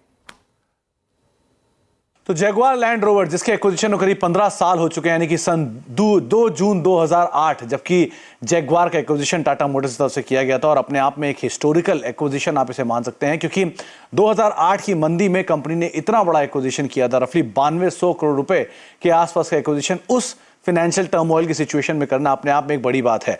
फोर्ड से ये एक्विजिशन हुआ और एक मल्टीपल एक्विजिशंस के बाद, मल्टीपल टाइम सौदे होने के बाद जेएलआर फाइनली टाटा मोटर्स के बाद आई। टाटा मोटर्स को करीब 2500 करोड़ रुपए का घाटा भी 2009 में झेलना पड़ा, स्पेशली जेएलआर के एक्विजिशन के बाद। इतना ही नहीं, ना केवल कंपनी का घाटा हुआ बल्कि कंपनी की डेट पोजीशन भी काफी ज्यादा बढ़ी। रफली 21,900 करोड़ रुपए के आसपास का डेट कंपनी के ऊपर होता हुआ दिखाई पड़ा, खासतौर से एक्विजिशन के बाद। लेकिन अगर इस कुछ नंबर्स के ऊपर नजर डालिए तो 2008 में जहां 4,950 मिलियन पाउंड के आसपास की कंपनी की रेवेन्यूज थे, अब 22,800 मिलियन पाउंड के आसपास के रेवेन्यूज हुए। तो इस तरह एक एग्जॉर्बिटेंट जंप कंपनी की सेल्स के अंदर आता हुआ दिखाई पड़ा। लॉस वाइज हालांकि 40 मिलियन पाउंड का लॉस तब भी था, 64 मिलियन पाउंड का लॉस आज भी है, लेकिन इस ड्यूरेशन में कंपनी ने कई बारी प्रॉफिट भी कमाए हैं। एम्प्लॉय वाइज 17,500 कर्मचारी थे, आज 42,000 के आसपास कर्मचारी, इनफैक्ट 44,000 थे हाल की छटनी के बाद, 42,000 के आसपास कर्मचारी कंपनी के पास अभी भी हैं। इसके अलावा कंपनी की ग्रोथ आपको यहां दिखाई पड़ेगी। 50,000 के आसपास गाड़ियां बिकती थी 2009 में, 2022 तक आते आते करीब 4.25 लाख गाड़ियां कंपनी बेचना शुरू हुई। और टाटा मोटर्स की एक बड़ी डोमिनेंस इसके जरिए आई। चीन में करीब 25% रेवेन्यूज JLR का वहां से आता है, 24% रेवेन्यूज नॉर्थ अमेरिका से, 19% यूरोप से, 17% यूके से और रफली 15% के आसपास के बाकी मार्केट से रेवेन्यूज जनरेट होते हुए दिखाई पड़ते हैं। तो इस तरह से ग्लोबल कंपनी के तौर पे कंपनी की पैठ बनते हुए दिखाई पड़ी। कुल आय का 70% हिस्सा जैगुआर से फिलहाल टाटा मोटर्स कमाते हैं और इस तरह के बड़े रेवेन्यूज जनरेटर उनके लिए बने हैं पिछले 15-1 साल के दौरान। इस ड्यूरेशन में यानी कि सन 2008 से लेकर आज तक टाटा मोटर्स का शेयर करीब 6 गुना बढ़ चुका है। यानी कि अगर आप देखें तो 14% की CAGR से कंपनी के स्टॉक ने परफॉर्मेंस भी दी है इस मेगा एक्विजिशन के बाद। तो 15 साल जैगुआर के एक्विजिशन और बेमिसाल टाटा मोटर्स के लिए बने भी। जी हाँ, बेमिसाल ये 15 साल JLR के थ्रू। और मैं बताऊं टेक्निकली सुमित इस वक्त एक बहुत अच्छी स्थिति में टाटा मोटर्स है। मैं राजेश जी से ज़्यादा टिप्पणी नहीं लूँगा, स्पेसिफिक टेक्निकल सेंस लूँगा। मानस, आप और मैं जिस पैटर्न पे, जिस प्राइस पैटर्न पे बहुत फोकस करते हैं वही है यहाँ पर, और उसका टाइम फ्रेम है लगभग मार्च 2020 से लेकर आज तक के प्राइस को देखूँ तो लगभग 3 साल का एक फ्लैग है यहाँ पर। 540 के ऊपर मोर और लेस इसका प्राइस प्रोजेक्शन क्या बनता है मानस? 540 के ऊपर अगर 535-40 क्रॉस कर दे तो? बिल्कुल। तो देखिए, शॉर्ट टर्म की अगर बात कर रहे हैं तो करंट लेवल्स पे भी खरीदारी करने की राय है, क्योंकि ऑलरेडी स्टॉक ने ब्रेकआउट दिया हुआ है, उसके ऊपर ट्रेड कर रहा है। तो 526 के स्टॉप लॉस से 524 के स्टॉप लॉस से खरीदारी करनी है। कैश लेवल्स है। सबसे पहले 557 रुपए 557 के टारगेट आपको सेट करने हैं। लेकिन जिस तरह के pattern medium to long term charts पे हैं, मेरा समझना ये है कि आपको मीडियम टर्म के टारगेट कम से कम 590 595 के सेट करने हैं। और अगर लॉन्ग टर्म की बात कर रहे हैं तो मेरा समझना है कि 675 से 700 रुपए तक के टारगेट आपको आने वाले 6 से 8 महीने में टाटा मोटर्स दिखा सकता है। ओके, टाटा मोटर्स आपकी स्क्रीन पे 536 पे। फिलहाल एक छोटे से ब्रेक का वक्त है और मार्केट थोड़ा सा रिकवर होता हुआ, हल्का सा आप देखें लोअर एजेस को डिफेंड करता हुआ एक छोटा सा ब्रेक। और ब्रेक के उस छोर पर हमारे साथ आज कमाई का अड्डा में हो गए देवेंद्र चौकसी, उनसे करेंगे खास बातचीत बिग मार्केट वॉइस की कड़ी में। छोटा सा ब्रेक देकर तुरंत हाजिर होते हैं। ओके, 18539 कार्यक्रम में आप सभी का फिर से स्वागत है। ये लेवल निफ्टी का करीब 43,976 निफ्टी बैंक का। आईटी निफ्टी आज थोड़ा सा कोलैप्स हुआ और एक बार फिर से वो जो 29,600 की ट्रैजेक्टरी थी एक सप्लाई जोन के तौर पे काम कर गई। हमने ट्रेड्स बहुत लिए, मैनेजमेंट से इंटरेक्शन हुआ कि इंडस्ट्रीज की क्या चल रहा है। मैं समझा आज ऑटो क्षेत्र को, टू व्हीलर स्पेस को और उसके बाद टाटा मोटर्स को समझा। लेकिन अब बिग मार्केट वॉइसेस की कड़ी में हमारे साथ देवेंद्र चौकसी जुड़ चुके हैं। देवेंद्र जी नमस्कार, कार्यक्रम में स्वागत है आपका। देवेंद्र, अब फाइनली हमारा जो अर्निंग सीजन है ये पीछे छूट चुका है। पिछले कुछ दिनों से हम एंजॉय कर रहे हैं क्रूड के रिट्रेसमेंट को, क्रूड के पेन को। थोड़ा सा पिछले 3-4 सेशन से देवेंद्र जी FIs का लिक्विडेशन शुरू हुआ है इंडेक्स में और थोड़ा बहुत कैश कंपोनेंट उनका कम हुआ है। बहुत शॉर्ट टर्म पर्सपेक्टिव से आपको कोई ऐसे फीलर्स मिल रहे हैं कि क्या थोड़ा सा जो हमें अप्रैल में और मई में बहुत स्ट्रॉन्ग FIs पार्टिसिपेशन मिले वो कुछ समय के लिए धीमे पड़ सकते हैं? और यहाँ से एक चीज़ जो कि शायद मेरे को एक रिस्क महसूस होती है, डॉलर जो हमारे लिए एक थोड़ा सा रिस्की अगर आप देखें पहलू होगा, क्योंकि हमने काफ़ी इमर्जिंग मार्केट्स में पैसा आते देखा हुआ है, भारत में आते देखा है। इसकी ट्रैजेक्टरी क्या नज़र आ रही है आपको? तो वीरेंद्र, शुक्रिया आपके शो में शामिल करने के लिए। Good afternoon. मेरा ऐसा एक मानना है कि जो पिछले 2 महीने में, अप्रैल और मई 2 महीने में जो फंड्स FI की तरफ से आए, FPI की तरफ से आए, वो ज्यादातर ETF के फंड्स थे, इंडेक्स फंड्स थे। That means that money is for trading. और ETF का एक नेचर है कि जब भी मार्केट के अंदर उनको ट्रेडिंग की अपॉर्चुनिटी दिखती है तभी वो फंड एलोकेट करते हैं। जब भी उनको ट्रेडिंग की अपॉर्चुनिटी कम दिखती है या दूसरी मार्केट के अंदर ज्यादा दिखती है तो वहां से फंड शिफ्ट करके दूसरे मार्केट में लेके जाते हैं। ये उनका नेचर है। फरवरी और मार्च महीने में उन्होंने फंड्स विड्रॉ करके डेट मार्केट के लिए विड्रॉ किए थे, ग्लोबल फंड्स पार्क करने के लिए। अप्रैल और मई महीने के अंदर because the equity valuation came down below the market cap came down below the GDP of the country in the month of March. तो उन्होंने फंड्स वापिस यहाँ पे ट्रेडिंग के लिए लाए और आई थिंक ट्रेडिंग का माहौल 1-2 महीने के लिए अच्छा रहा। मैं समझता हूँ कि शायद मार्केट ने अभी ऑलरेडी एक स्कोर कर लिया है, एक रन रेट कर लिया है कवर। तो मैं समझता हूँ कि शायद यहाँ पे थोड़ी बहुत रुकावट आनी संभवित है। कोई फंडामेंटल कारण नेगेटिव नहीं है, मैं पहले बता देना चाहता हूँ। ज्यादातर ये कारण है लिक्विडिटीज के। जो फंड्स आए थे शॉर्ट टर्म के लिए वो फंड्स वापस जा रहे हैं शॉर्ट टर्म प्रॉफिट बुक करके, तो वो हिसाब से वो ट्रेडिंग का माहौल बना था। मैं ऐसा मानता हूँ कि करेक्शन कोई भी कारण सर आता है मार्केट के अंदर, तो ये करेक्शन इन्वेस्टर के लिए एक अच्छी अपॉर्चुनिटी रहेगी, क्योंकि जो इन्वेस्टर हो लास्ट 2 महीने के अंदर नए फंड्स एलोकेट करके इन्वेस्ट नहीं कर पाए, उनके लिए शायद मार्केट में थोड़ा बहुत करेक्शन आता है तो उनके लिए ये एक अच्छी अपॉर्चुनिटी बनेगी at least to buy into good quality stocks. और fortunately some of the frontline stocks in Nifty they are currently available at a fairly comfortable position given the strength of their fundamentals. जो पिछले quarter में जो नतीजे आए उसके अंदर some of the top rank Nifty stocks have actually shown remarkably good performance. और मैं ऐसा मानता हूं कि ये परफॉर्मेंस के आधार पर अगले क्वार्टर्स के अंदर कंपनीज के नतीजे अच्छे आने चाहिए। And with the corrected valuation if FI sells, तो शायद उसके अंदर आपको नीचे भाव में मिलता है तो एक अच्छी अपॉर्चुनिटी आपके लिए गिनी जानी चाहिए, ऐसा मैं मानता हूँ।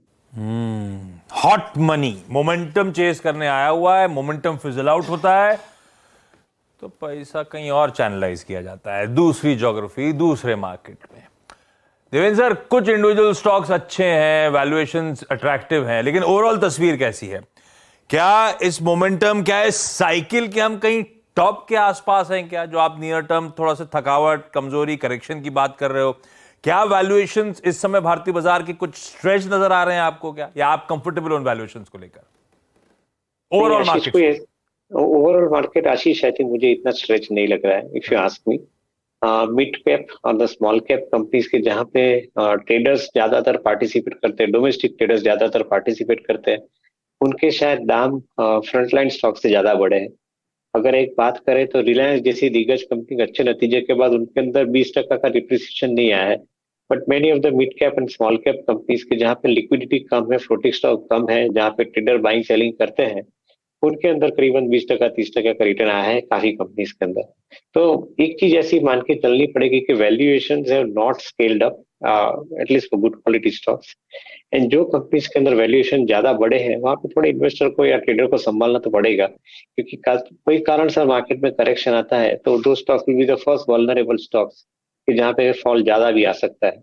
तो मेरा ऐसा सुझाव रहेगा कि वैल्यूएशन को आप चिंता मत करें, they are not expensive currently. I think after studying the last quarter's results for most of the companies that I'm talking about, frontline companies in Nifty, मेरा ऐसा मानना है कि I think they are at one level they are reasonable.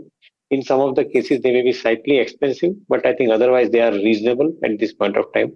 कोई कारण से correction आता है, ऑटो एंसिलरी है, बैंकिंग स्टॉक्स है, इवन टेक्नोलॉजी स्टॉक्स के अंदर कोई कारण से करेक्शन आता है तो शायद ये बाइंग की अपॉर्चुनिटी गिनी जानी चाहिए अगले दिनों के लिए। ये वैल्यूएशन का कंफर्ट क्या ऐसा भी है कि इस बार के Q4 के नंबर्स को देख के देवेंद्र भाई आ रहा है? देवेंद्र सर, क्योंकि मोटा मोटी डिसअपॉइंट नहीं करा इंडिया इंक ने। इंडिया इंक डिसअपॉइंट करेगा भी नहीं, क्योंकि एक रीजन ऐसा है कि हम जो हिसाब से इकोनॉमी के अंदर नए पैसे खर्च करते जा रहे हैं, पर्टिकुलरली इंफ्रास्ट्रक्चर सेगमेंट को बिल्ड करने के लिए, शायद बहुत कम लोगों ने ये चीज के ऊपर ज्यादातर सोच रखा है, ज्यादातर विचार किया है। मैं ऐसा मानता हूँ कि लास्ट 3 साल के अंदर इंक्लूडिंग दिस ईयर, जहाँ पे 10 लाख करोड़ का इंफ्रास्ट्रक्चर स्पेंडिंग के लिए जो अमाउंट एलोकेट किया गया है, तो लास्ट 3 साल के अंदर हम करीबन 20 लाख करोड़ रुपया के ऊपर अमाउंट स्पेंड करने जा रहे हैं। ये साल का 10 लाख करोड़ गिन के, तो 20 लाख करोड़ के ऊपर का अमाउंट जब हम स्पेंड करते हैं 3 साल के अंदर, तो उसकी जो सब्सिक्वेंट इम्पैक्ट आती है अमाउंट स्पेंडिंग होने के बाद, जैसे नए रोड बनते हैं, नए पोर्ट बनते हैं, एयरपोर्ट बनते हैं, रेलवे लाइनें बनती है, डिफेंस के अंदर फंड्स का एक्सपेंसेस कॉस्ट फंड निकलते हैं, स्पेंड होते हैं।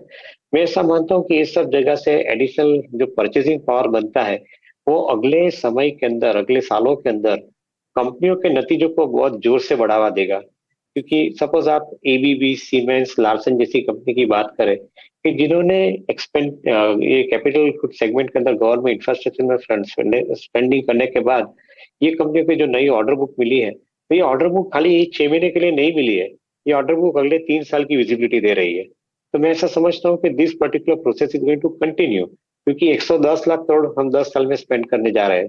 तो ओवरऑल भारत के मार्केट के अंदर अपॉर्चुनिटी के साइज बहुत बड़ी बनी है और इससे ज्यादा बन सकती है। इसलिए मैं कॉन्फिडेंस से ये बात करता हूँ कि कभी भी मार्केट में करेक्शन आता है कोई स्टेट के इलेक्शन के कारण करेक्शन आता है या कोई इंटरेस्ट रेट सिनेरियो के कारण करेक्शन आता है, कोई भी करेक्शन आता है तो करेक्शन अच्छे स्टॉक के लिए बाइंग की अपॉर्चुनिटी बनेगी, ऐसा मेरा विश्वास है।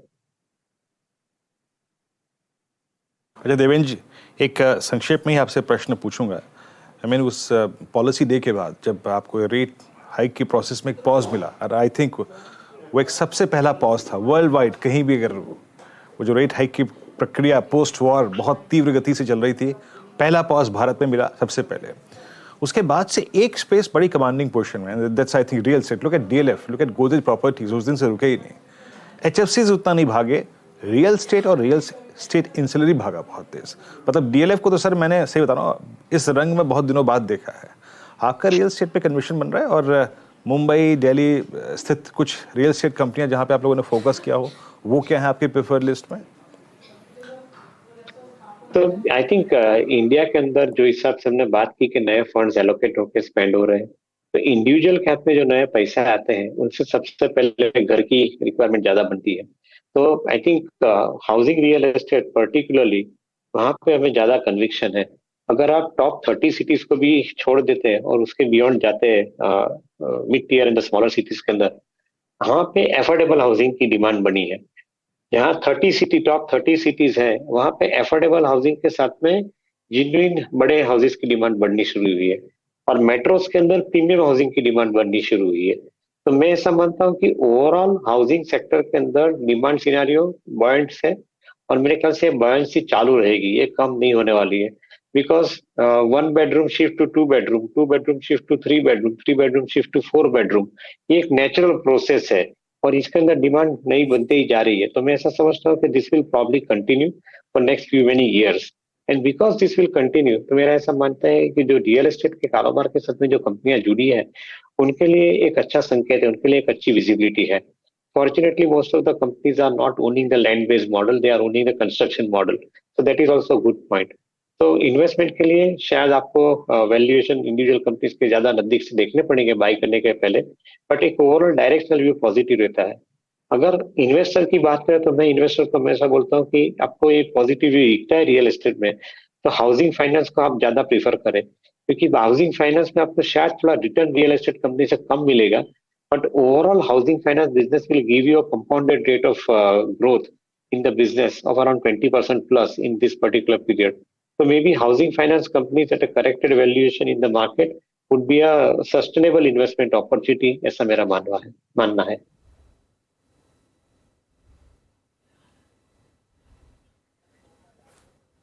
बहुत बहुत शुक्रिया, आप इस कार्यक्रम में शामिल हुए। सभी पहलुओं पर, सभी सेक्टर्स पे, इंडस्ट्रीज पर, स्टॉक से बातचीत की आपने, बहुत बहुत शुक्रिया। नमस्कार सर, और बेहद शानदार और खूबसूरत रहे आपका ये वीकेंड, शुभकामनाएं उसके लिए। ये थे देवेंद्र चौकसी, किया चौकसी सिक्योरिटीज से बातचीत करने के लिए। और आपकी स्क्रीन पे इंडेक्स, जैसे कि मैं कह रहा था कि आपको गो न्यूट्रल, इंडेक्स भी न्यूट्रल होने की कोशिश करता हुआ डे हाई डे लो की ट्रेजेक्टरी के बिल्कुल मिड में जाके खड़ा हो गया है। लेकिन आज डीलर्स ने किस चीज़ से फोकस किया, किस चीज़ से फोकस कर रहे हैं, यतिन हमारे साथ बातचीत करने के लिए। यतिन नमस्कार, बताइए आज डीलर्स क्या चीज़ कर रहे हैं? तो वीरू, आपने ऑब्वियसली रियल एस्टेट के बारे में बोला, तो रियल एस्टेट कंपनियां भी फोकस में, लेकिन सबसे पहले पावर फाइनेंस कॉर्पोरेशन और पीएफसी आरईसी दोनों ही बढ़िया तरीके से मोमेंटम में दिख रहे हैं। इनफैक्ट ये ऐसी स्टॉक्स हैं पावर सेक्टर को लेके जहां काफ़ी अच्छा ट्रैक्शन देखने को मिल रहा है। और जहां तक कि पीएफसी का सवाल है, डीलर्स को लगता है यहाँ काफ़ी सारी एफआई बाइंग देखने को मिल रही है, और इसीलिए उनको लगता है पोजिशनली जून के महीने में शायद आपको 6 से 7% का अपटिक देखने को मिले। तो पोजिशनली वो यहाँ खरीदारी कर रहे हैं और करने की सलाह दे रहे हैं। और ओपन इंटरेस्ट भी अगर आप आज का देखें तो लगभग 6% बढ़ा हुआ है जून फ्यूचर्स का। जहां तक कि रियल एस्टेट पैक का सवाल है, डीएलएफ यहाँ डीलर्स का फेवरेट है। ऑब्वियसली सीएनबीसी टीवी 18 पे आपने मैनेजमेंट को सुना भी होगा किस हिसाब से वो बेहतरीन तरीके से रेंटल इनकम और जो रेंटल को है वहाँ ट्रैक्शन देख रहे हैं। कंस्ट्रक्शन बिजनेस में और रियल एस्टेट बिजनेस में तो अच्छा ट्रैक्शन है ही।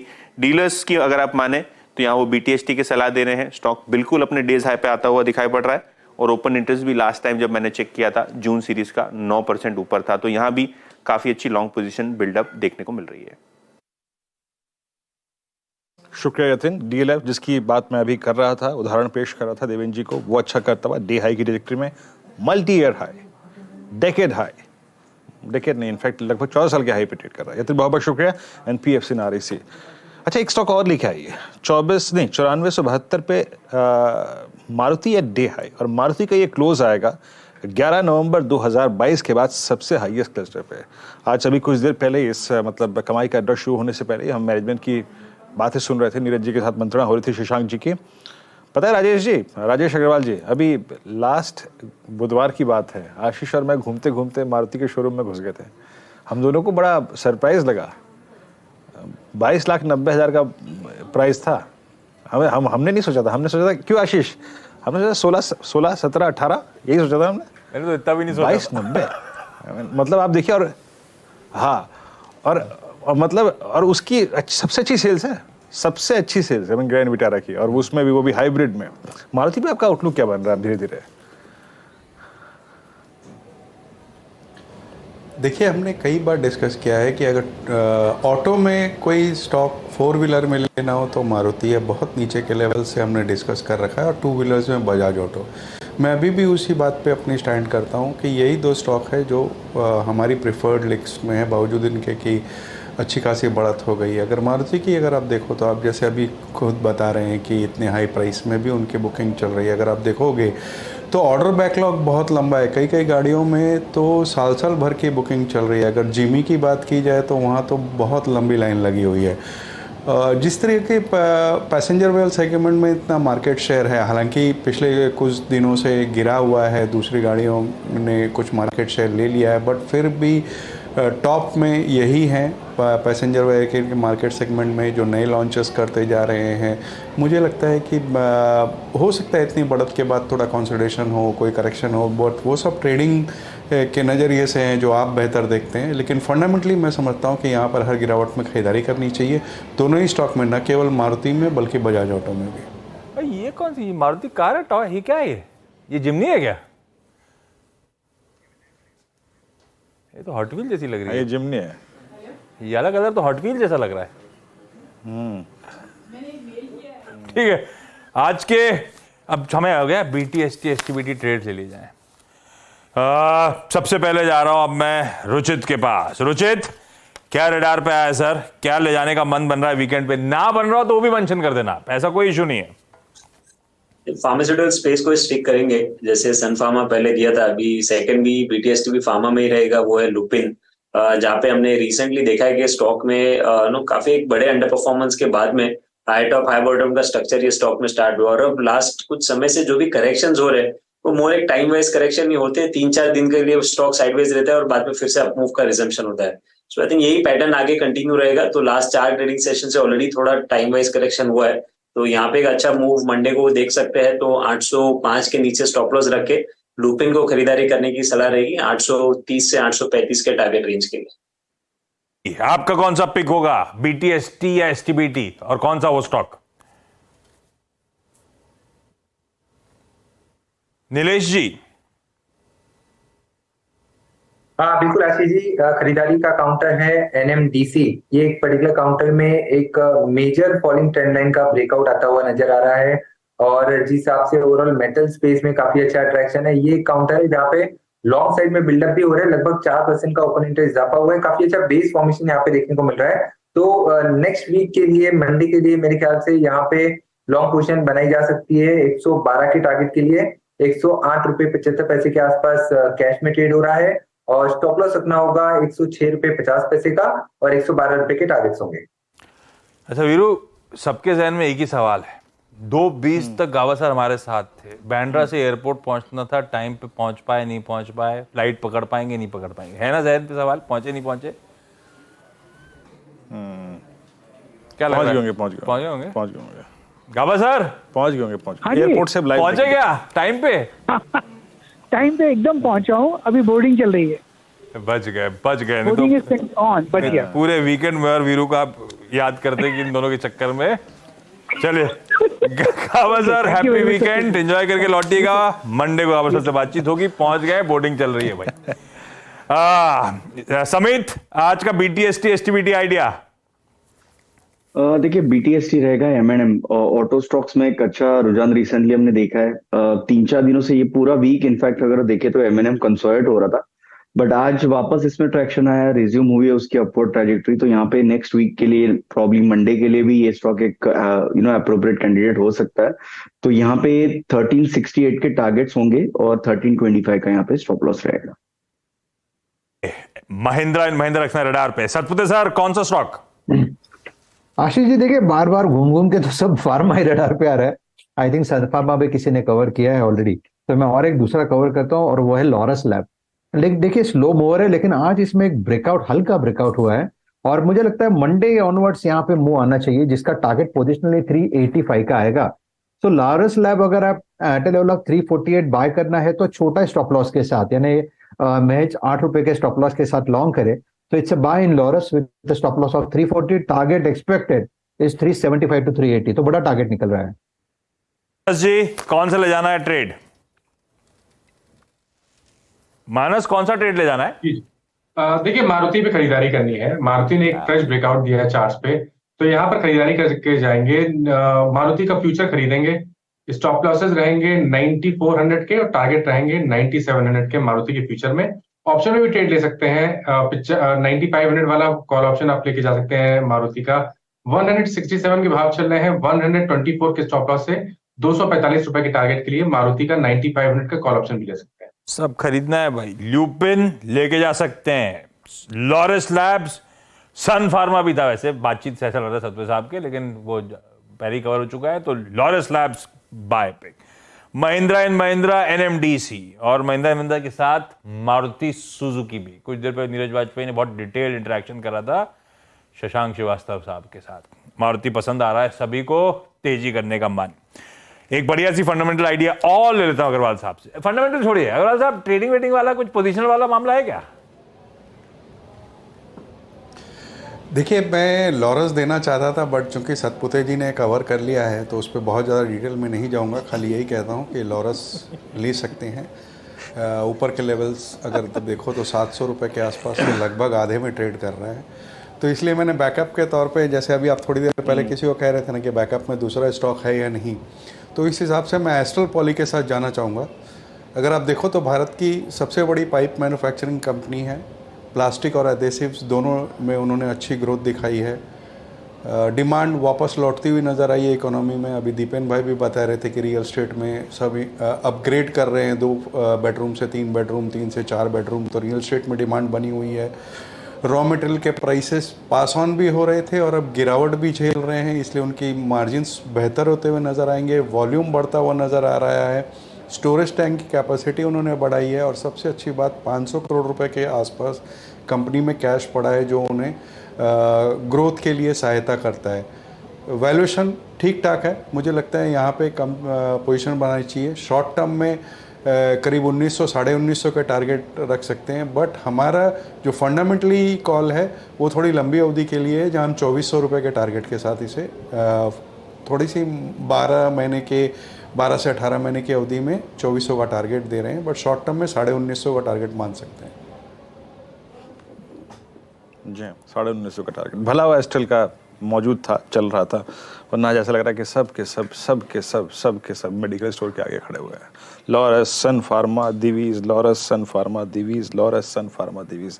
आज क्लोजिंग में डोमिनेट किया है फार्मा ने। एक बार निफ्टी फार्मा लेके आइएगा, निफ्टी फार्मा आपकी स्क्रीन पे आएगा। और अच्छा, राजेश जी तो बड़े अच्छे खासे घबराए हुए थे आज, बार कभी ये कभी वो, घबराए हुए थे आज बहुत। निफ्टी फार्मा इंडेक्स 12907 पे, याद रखिएगा निफ्टी फार्मा इंडेक्स CY23 के सबसे हाईएस्ट क्लस्टर पे क्लोज हो रहा है और ये पूरी तेज़ी शुरू हुई थी 28 मार्च को, जब एफआईएस का पार्टिसिपेशन शुरू हुआ था। और मैं अगर एक रीजनेबल फिगर दूं आपको कि करीब इस टाइम फ्रेम में एफआईएस की लगभग 29,000 करोड़ रुपए की बाइंग होगी। ये इंडेक्स आशीष 12,000 से 907, मतलब सबसे स्ट्रॉन्ग मूव देने वाले में, सेकुलर मूव देने वाले में और हायर लेवल्स पे सस्टेन करने वाले में मौजूद रहा निफ्टी फार्मा। आशीष आज करीब 3/4% ऊपर, CY23 के हाईएस्ट क्लस्टर पे क्लोज। इसीलिए राजेश जी मेहरबान हैं आशीष जी। ये सुबह से चर्चा भी हो रही थी फार्मा, मेरे ख्याल से मानस ने सुबह भी पिक्स दिए थे, सबने दिए, और देखिए दिन भर क्या बढ़िया मूव बने। और अब तो सब फार्मा ही फार्मा बात कर रहे हैं। एक ल्यूपिन का नाम भूल गया, वो भी आया हुआ है चर्चा में। अच्छा, एक काम करता हूँ, आज इस हफ्ते जो खिलाड़ी मुकाबला हुआ था उसका अपडेट, फाइनल अपडेट देता हूं वीकली परफॉर्मेंस का। लाइए स्क्रीन पे, बगड़ी स्क्रीन पे जाता हूं। डॉक्टर साहब इस पे दिखाएंगे क्या आप? ये आ गया इस बार का अपडेट। ओके, सब ने बढ़िया पॉजिटिव रिटर्न्स कमा के दिए। रिटर्न्स आपकी स्क्रीन पे अमोल अथावले, रूपक डे के और इस हफ्ते के, लेकिन हैंड्स डाउन विनर रहे अरुण कुमार मंत्री साहब। 14% के, ऑलमोस्ट 14% के रिटर्न्स देकर इस वीक के विनर। जो स्टॉक्स अरुण ने मेंशन करे थे दिखा देता हूं कहां कहां कमाई हुई। Sobha 6.5%, tube investment 3.5%, intellect design arena 3%, CDSL 2%, Mahindra holidays, EIH, ये वो स्टॉक्स हैं जिन्होंने बढ़िया कमा के दिया, जो रिकमेंड करे गए थे और जहां पे बढ़िया मुनाफा बनता हुआ नजर आया। अरुण जी जुड़े हैं क्या? अरुण जी जुड़ चुके हैं। अरुण जी भाई, हार्टिएस्ट कॉन्ग्रेचुलेशंस, बढ़िया रिटर्न, बल्कि तीनों ने अच्छे रिटर्न्स कमा के दिए और जिस तरह से आपने परफॉर्म करा, थैंक यू सो मच। आपके चलते हमारे कई सारे व्यूअर्स ने भी, जिन्होंने आपको फॉलो करा होगा क्लोजली, अच्छा खासा नीट मुनाफा कमाया होगा। अच्छा, ये ऑफ लेट हो भी गया बड़ा इंटरेस्टिंगली स्टॉक पिकर्स का मार्केट। अरुण जी, अगर ये मुकाबला कंटिन्यू होता, अगले हफ्ते के लिए 1-2 स्टॉक चुनने होते, अब कौन से लेके जाते आप? Good afternoon Ashish ji, thank you very much. देखिए, 2 स्टॉक है जो मुझे अच्छे लग रहे हैं काफी। इवन निफ्टी ऑटो इंडेक्स ने भी एक फ्रेश ब्रेकआउट दिया है, तो मारुति और M&M, ये दोनों ही स्टॉक मुझे लग रहा है अगले हफ्ते के लिए डेफिनेटली अगर किसी के पास है तो कैरी करने चाहिए और फ्रेश खरीदारी भी करनी चाहिए। यहाँ से भी मुझे लग रहा है ये स्टॉक 3 से 4% का रिटर्न नेक्स्ट वीक में जनरेट कर सकते हैं। तो निफ्टी, ऑटो और बैंक्स, ये 2 मुझे सेक्टर लग रहे हैं कि नेक्स्ट वीक में काफी अच्छा अपना परफॉर्मेंस दिखा सकते हैं। नहीं, अगर कोई ये शो देख रहा था तो बिल्कुल होंगे उनके पास, और अगर आपने ले रखे हैं तो बिल्कुल कंटिन्यू कर लीजिए। मारुति और M&M दोनों पिक्स के तौर पे इस शो में डिस्कस हो भी चुके हैं। अरुण जी, कांग्रेचुलेशंस एक बार फिर से आपको, थैंक यू सो मच जुड़ने के लिए इस हफ्ते और हम सबकी बढ़िया कमाई कराने के लिए। वीरू, कुछ बचा है कि सब हो गया? चलेंगे अग्रवाल सर के पास? हाँ चलिए, एक बार मेरे ख्याल से समापन समारोह कर लेते हैं आशीष। मेरे ख्याल से क्लोजिंग की तरफ बढ़ रहे हैं। हाँ। और हाँ, 2.5 मिनट बाकी हैं। तो सबसे स्ट्रॉन्ग स्ट्रक्चर्स रहे आज PFC REC 191.70 पे, और HAL आशीष आज ऑल टाइम हाई पे। बहुत सारे स्टॉक्स ने आज अपना 52 वीक हाई, 5 साल का हाई, 3 साल का हाई, 6 साल का high, DLF, REC, PFC, HAL सारे इस वक्त के दौर के हाईएस्ट क्लस्टर में बंद होते हुए। इस क्लोजिंग को और बारीकी से समझने के लिए चलते हैं आशीष के पास बॉल पे। आशीष, ओवर टू यू। तो भैया, ये हफ्ता इंटरेस्टिंग रहा। पहले 2 दिन तेजी, फिर 2 दिन दबाव। वो वेडनेसडे को प्रेशर माउंट हुआ था भारतीय बाजारों पे, और थर्सडे को एक्सपायरी के दिन भी दबाव के साथ ही रिकवरी आई है सेकेंड हाफ, लेकिन दबाव के साथ ही कल तो इनफैक्ट सेकेंड हाफ आधे घंटे में तो बहुत तगड़ा प्रेशर बन गया था। और आज फिर थोड़ी सी साइंस ऑफ स्टेबिलिटी लौटते हुए, अच्छे ग्लोबल क्यूज के बीच में क्रॉस ग्लोब थोड़ा सा रिस्क ऑन लौटता हुआ, थोड़ी सी स्टेबिलिटी लौटती हुई, जो दुरुस्त कामकाज होता हुआ। निफ्टी 1/4% ऊपर, 40 अंक मजबूत, 18,528 के आसपास के लेवल्स पर कामकाज करता हुआ। प्रोविजनल क्लोज होगा तो वो भी दिखा दूंगा आप लोगों को बाद में। इस समय की तस्वीर ये है, हालांकि लार्जली दायरे में ही रहा। वो जो राइटर्स के जोन थे जिसकी चर्चा हो रही थी, उस दायरे के अंदर ही सिमटता हुआ निफ्टी 40 पॉइंट ऊपर। निफ्टी बैंक एक समय लगा था अच्छा मूव, इनफैक्ट मेरे ख्याल से दिन के दौरान एक समय था जब आधे %, 2/3% निफ्टी बैंक उछाल के साथ भी कामकाज कर रहा था, जब कोई HDFC बैंक, कोई ICICI बैंक और सारे प्राइवेट बैंकिंग मेजर्स बेहतर कर रहे थे। फिर इस शो की शुरुआत के आसपास से फिर थोड़े से पस पड़ना शुरू हुए। खैर, इन सब के बीच में फाइनली 1/4% 90-100 अंक की मजबूती के साथ, लेकिन वो 44,000 के जोन के थ्रेशोल्ड को टच करने के बाद से वापस मोमेंटम फिजल आउट हुआ है। वो दिक्कत का जोन निफ्टी बैंक के लिए जस का तस बना हुआ है। बाकी इंपॉर्टेंट पॉकेट्स में आज हम लोग कई सारे ऑटो नंबर्स पे रिएक्ट कर रहे हैं। अभी भी ऑटो की पिक्स आपने देखा क्या तड़का लगा हुआ है। ऑटोज आज दिन भर अच्छा कर रहे हैं, और शुरुआत में 2 व्हीलर्स थी, बाद में कोई M&M, मारुति सब पार्टिसिपेट कर रहे थे उस मूव में। ऑटो इंडेक्स 1% के आसपास के उछाल के साथ। इंडिविजुअल स्टॉक्स बाद में दिखाऊंगा मैं, जब मैं हीट मैप लूंगा आपसे। ये हटा दीजिए अभी। ऑटो के अलावा मेटल्स, आज सुबह से चर्चा थी भाई। आज हम जब सुबह काम के लिए आए थे, डॉलर इंडेक्स क्या कूल ऑफ हो रखा था, मेरे ख्याल से 104.2 104.3 का डॉलर इंडेक्स 103.5 पे आके खड़ा हुआ था। 70 बेसिस पॉइंट्स का कूल ऑफ था। मेटल चमकने थे आज और चमक गए। मेटल इंडेक्स लिखा हो गया मेरे ख्याल से 3/4 से 1% के उछाल के साथ मेटल्स में कामकाज हुआ। 1.25% तक चला गया। फार्मास्यूटिकल डायरेक्टर साहब दिखा रहे थे कैसे इस समय गो टू पॉकेट फार्मास्यूटिकल बना हुआ है, कैसे इंडिविजुअल स्टॉक्स बढ़िया मूव दिखा रहे हैं, कैसे सब एक्सपर्ट स्पेस को लेकर बुलिश हैं। इनफैक्ट कैरी फॉरवर्ड ट्रेड अगर मंडे के लेने भी थे तो भी वो फार्मा की तरफ ही फोकस था। फार्मा 3/4% आज इंडेक्स इंडिविजुअल स्टॉक्स के कई सारे दिग्गज स्टॉक्स के परफॉर्मेंसेस काफी अच्छे। Broader markets, mid caps, broader markets आज दिन भर अच्छे थे। पिछले 2-3 ट्रेडिंग सेशन हुआ क्या था कि एडवांस डिक्लाइन के बीच में टसल सा था, थोड़ी सी नर्वसनेस थी। आज सुबह तो एक समय बहुत ही अच्छा एडवांस डिक्लाइन था, ऑलमोस्ट 3:1 के कगार पे खड़ा हुआ था एडवांसेस के फेवर में। इवेंचुअली निफ्टी मिड कैप 0.5% उछाल, स्मॉल कैप इंडेक्स आपकी स्क्रीन पर आएगा मजबूती के साथ 0.5% ऊपर, और ब्रेथ फाइनली 2:1, मोटा मोटी 2:1 पकड़ लीजिए। स्लाइटली उसका शेड नीचे, लेकिन एक गिर रहा था तो 2 स्टॉक मजबूत थे। 2/3 स्टॉक्स मजबूती के साथ ही आज इवेंचुअली कामकाज करते हुए नजर आए। प्रोविजनल क्लोज आ गया होगा मेरे ख्याल से, है ना, बंद हो गया बाजार ना। 18,523 का प्रोविजनल क्लोज, 36 पॉइंट ऊपर। निफ्टी बैंक 82 अंकों की मजबूती, 43,872 के लेवल्स। क्विकली दिखा देता हूं, वो आईटी इंटरेस्टिंग है। आईटी थोड़ा पस पड़ गया जब नैस्डैक की तरफ से क्यूज अच्छे आ रहे थे, आईटी पस। हीट मैप क्विकली स्क्रीन पे, मेटल्स में हिंडाल्को, कोई टाटा स्टील गजब की मजबूती के साथ। हीरो मोटोकॉर्प, मारुति, एमएनएम सबके सब अच्छी मजबूती की तरह। सारे ऑटोज आज अच्छे उत्साह में थे। हेवी वेट्स में कोई भारती, कोई आईटीसी गजब का मूव दिखा रहे थे। लार्सन एंड टूब्रो का गया, ये रहा 1.25% के आसपास का लार्सन एंड टूब्रो। ये सब हेवी वेट्स बढ़िया करके गया आज की ट्रेडिंग सेशन में। कुछ पॉकेट्स जो दबाव में थी, इन्फोसिस को हटा दीजिए दबाव से, क्योंकि इन्फोसिस में तो मेरे ख्याल से वो एडजस्टमेंट था डिविडेंड का। इंडस्ट्रियल और इन्फोसिस में डिविडेंड एडजस्टमेंट था, तो एक्स और डिविडेंड एडजस्टमेंट मेरे ख्याल से बहुत ज्यादा दबाव नहीं होगा। हाँ, रिलायंस इंडस्ट्रीज एक दिक्कत, थोड़ा सा प्रेशर था। एक सुबह चलना शुरू हुआ था, जब ओपनिंग टिक्स थे तो मेरे ख्याल से 75 तक के लेवल्स मैंने आरआईएल पे देख रहे, 2475 के, बंद हुआ है 2455 के आसपास, उसमें थोड़ा सा पस पड़ा है। टीसीएस 0.5% की कमजोरी, विप्रो दबाव में, वो आईटी इंडेक्स खुद भी आज जब सब कुछ ठीक था, आईटी 1/3% इंडेक्स दबाव में था। ये इंडिविजुअल स्टॉक्स हैं जो हल्की कमजोरी के साथ ट्रेड करते हुए नजर आए। एचडीएफसी लिमिटेड हल्के दबाव में, एचडीएफसी बैंक दिन भर हमारी चर्चा चलती रही। एचडीएफसी बैंक, आईसीआईसी बैंक न तेजी न मंदी, ऑलमोस्ट फ्लैट क्लोज देके ये है बाजार की तस्वीर। सॉरी, क्या कह रहे हो डायरेक्टर साहब? अच्छा, सीधा सौदा के रिटर्न नहीं, कौन से स्टॉक्स मेंशन हुए थे, क्या परफॉर्मेंस रहा वो देख लीजिए। पारस डिफेंस ने जेवी करा इजरायली कंपनी के साथ, बढ़िया मूव थे। मेरे ख्याल से मैनेजमेंट से हम लोग बातचीत होगी मंडे को शायद। स्वराज इंजन्स ने एक नया छोटा ट्रैक्टर, ये वीएसटी टेलर की दिक्कत की बात है, वैसे ही वीएसटी टेलर के छोटे वो जो ट्रैक्टर्स हैं, वैसे ही एक इन्होंने नया प्लेटफॉर्म लॉन्च कर दिया। एमटा टेक्नोलॉजी में लास्ट ट्रेड हुआ था जिसमें सोसाइटी जनरल ने कुछ शेयर्स खरीदे। रेट गेन में भी लास्ट ट्रेड हुए थे जिसमें सोसाइटी जनरल के साथ साथ बिरला ने, मेरे ख्याल से बिरला म्यूचुअल फंड ने चंग उठाया, इसीलिए स्टॉक हरकत में थे। मेटल्स, सुबह नीरज वाजपेयी ने कहा था भाई डॉलर इंडेक्स देखते हुए, ग्लोबल क्यूज देखते हुए आज मेटल्स आउट परफॉर्म करेंगे। टाटा स्टील, जेएसडब्ल्यू स्टील सुबह ही मेंशन थे, 1.5 से 2% सबके स्टॉक्स मजबूत। और एमएनएम फाइनेंशियल में भी 1.25% के आसपास का दिन के दौरान उछाल बनता हुआ नजर आया। वीरू भाई, फ्राइडे संपला।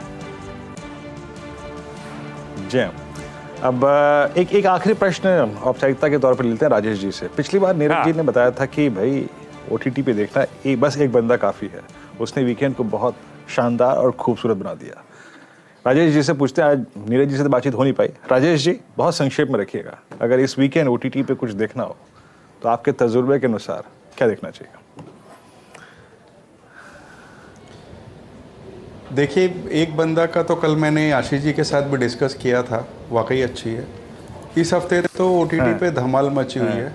4 बहुत शानदार सीरीज हैं। असुर 2, असुर अरशद वारसी के, स्कूप प्रसन्नजीत का, स्कूल ऑफ लाइज है निम्रत कौर की, और मुंबई कर है विजय सेतुपति की। चारों एक से बढ़कर एक है। मैंने इनके ट्रेलर्स वगैरह देखे, बहुत शानदार लगे, और सबसे अच्छी बात है कास्टिंग बहुत अच्छी है। मैं आपको एक बात बताना चाहता हूं कि आपको चूंकि ओटीटी पे बहुत इंटरेस्ट है, तो एक ओटीटी प्लेटफॉर्म है होइचोई करके, जो नॉर्मली बंगाली सीरीज बनाता है, बट उसमें अपडेटेड उसमें हिंदी में डब की हुई भी रहती हैं सारी सीरीज। वो आप देखो, मुझे लगता है ये सारे पर भारी पड़ेगा, उसके कंटेंट बहुत अच्छे होते हैं। होइचोई, वीरू लिख लीजिए, होइचोई डाउनलोड करना है आपको। लिख लिया मैंने, लिख लिया। मैं देख रहा था सीरीज के नाम भी लिख लिए इस वीकेंड पे इसको सब वीकेंड में निपटेगा। घर पे अकेले हैं आज के। हाँ निपटे, घर पे अकेले 2 दिन अभी और रखे ना आज के। चलिए भाई, हो गया वीकेंड की तैयारी, समेटेगा शो को। चलिए ब्रेक का समय, कमोडिटी का शो इसके उस पार। Rajesh ji thank you so much, sportingly हमारे सारा उल जुलूल सवाल भी बढ़िया तरीके से आंसर कर देने के, लेकिन ये उल जुलूल नहीं है, इंपॉर्टेंट है वीकेंड के लिए, वीकेंड का टोन सेट कर देते हैं सवाल। Thank you so much. चलिए वीरू और मुझे दीजिए इजाजत, अब आपसे मुलाकात मंडे सुबह तड़के 6:57 AM पे करेंगे, तब फिर से रिविजिट करेंगे बाजार का मूड, माहौल, स्ट्रैटेजी, लेकिन वो मंडे की कहानी। आप वीकेंड एंजॉय करिए और ब्रेक के उस पार जो कमोडिटीज में ट्रेड करते हैं उनके लिए एक बढ़िया कमोडिटी अपडेट।